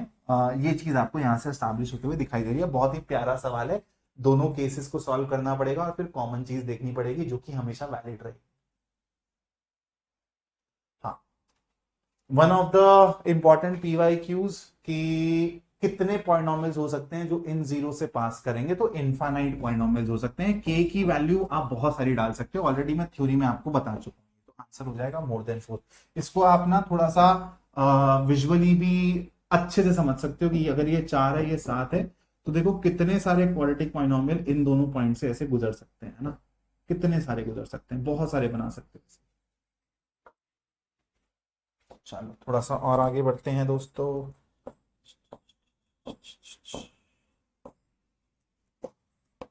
What number should be added to the polynomial x square minus 5x plus 4 so that 3 is the zero। तो 3 को अगर मेरे को जीरो करना है इसका, तो सबसे पहले बोल देता हूं क्या, चलो कुछ k ऐड कर देता हूं और अब x इक्वल 3 डाल के इसको जीरो से इक्वेट कर देता हूं। आंसर मिल जाएगा, k की वैल्यू मिल जाएगी मेरे को। नंबर ही तो बताना ना क्या ऐड करना पड़ेगा। तो k x की वैल्यू 3 डालोगे, 9 minus 15 plus 4 plus k equal 0। ये हो गया तुम्हारा -2, तो k की वैल्यू हो जाएगी 2। ठीक है, इजी पीजी लेमन स्क्वीजी। चलो एक सवाल करवाता हूं लास्ट, और उसके बाद 2 क्वेश्चन दूंगा तुमको होमवर्क में। स्मार्टनेस देखना, तुम स्मार्ट अप्रोच कैसे तुम्हारे सवालों को चुटकियों में सॉल्व कर सकती है। ऐसा सवाल आएगा, zero of the polynomial, options दिए हुए हैं, मैं इसको ना सोचता ही रह जाऊंगा कि सर कैसे फैक्टराइज करूं, इसके जीरोस कैसे निकालूं, बहुत ही अनकन्वेंशनल क्वेश्चन दिख रहा है। लेकिन अगर मैं यहां से ये देख लूं कि मेरा बी जो है यहाँ पे बहुत सिंपल है, सी में ही तो ये एम का ताम झाम है। तो अगर मैं सम के ऊपर बात करूं, सम में ना बी और ए आता है, ध्यान रखो प्रोडक्ट में सी और ए आता है। यहां पर ए और बी में कोई दिक्कत नहीं है, तो सम में सिंपली लिख सकता हूं 3। इसमें एम की है ही नहीं, तो आप यहां से ऐसे जीरोस को उठाओ जिनका सम आपको 3 मिल जाए। क्या इनका सम 3 है? नहीं, आंसर नहीं हो सकता। क्या इनका सम 3 है? हाँ हो सकता है मेरा आंसर। क्या इनका सम 3 है? m-m-3, सम -3 आ रहा है, नहीं हो सकता। क्या इनका सम इनका 3 है? नहीं, आंसर इज बी। तो आपने एक छोटी सी चीज ऑब्जर्व करके 3 ऑप्शंस को एलिमिनेट कर दिया और जल्दी से आंसर निकाल लिया। ये सवाल भी आपको होमवर्क में दिया जा रहा है दोस्तों, ठीक है, स्क्रीनशॉट ले लो। और एक ये सवाल। तो भाई पॉलिनोमियल्स भी खत्म हो गया है, 2 चैप्टर का वन शॉट करवा दिया है, दैट टू वो सारे कॉन्सेप्ट जो आपके एनसीईआरटी में नहीं है भाई, थोड़े से high level concept, advance concepts के साथ डिस्कशन किया है, और वो भी बहुत कंसाइज वन शॉट है, नो बुलशिट वन शॉट है। अपने दोस्तों को प्लीज ये वीडियो शेयर करना अगर उनको पॉलिनोमियल्स का चैप्टर नहीं समझ आया या फिर सवाल नहीं बन रहे हैं। इसके तुरंत बाद 2 या 3 दिन के अंदर कॉम्पिटेंसी बेस्ड क्वेश्चंस का एक लेक्चर आएगा पॉलिनोमियल्स का, 50-55 मिनट्स का तबाही सवाल करवाऊंगा। बेसिक कलेक्शन तुमको किसी बुक में, किसी यूट्यूब वीडियो में, गूगल पे कहीं नहीं मिलेगी, तो उसको भी वेट करके देखना आराम से। और प्लीज चैनल को सब्सक्राइब करके जाना। और अब अगले वीक में 3rd चैप्टर का वन शॉट भी डाल दूंगा। 4 चैप्टर शायद तुम्हारे पीटीज में आ रहे होंगे, तो समर वेकेशंस के बाद आई थिंक तुम्हारे पीटीज होंगे, तो समर वेकेशन से पहले पहले मैं 4 से 5 चैप्टर जरूर कंप्लीट कर दूंगा। Thank you so much for watching this video. जय हिंद दोस्तों।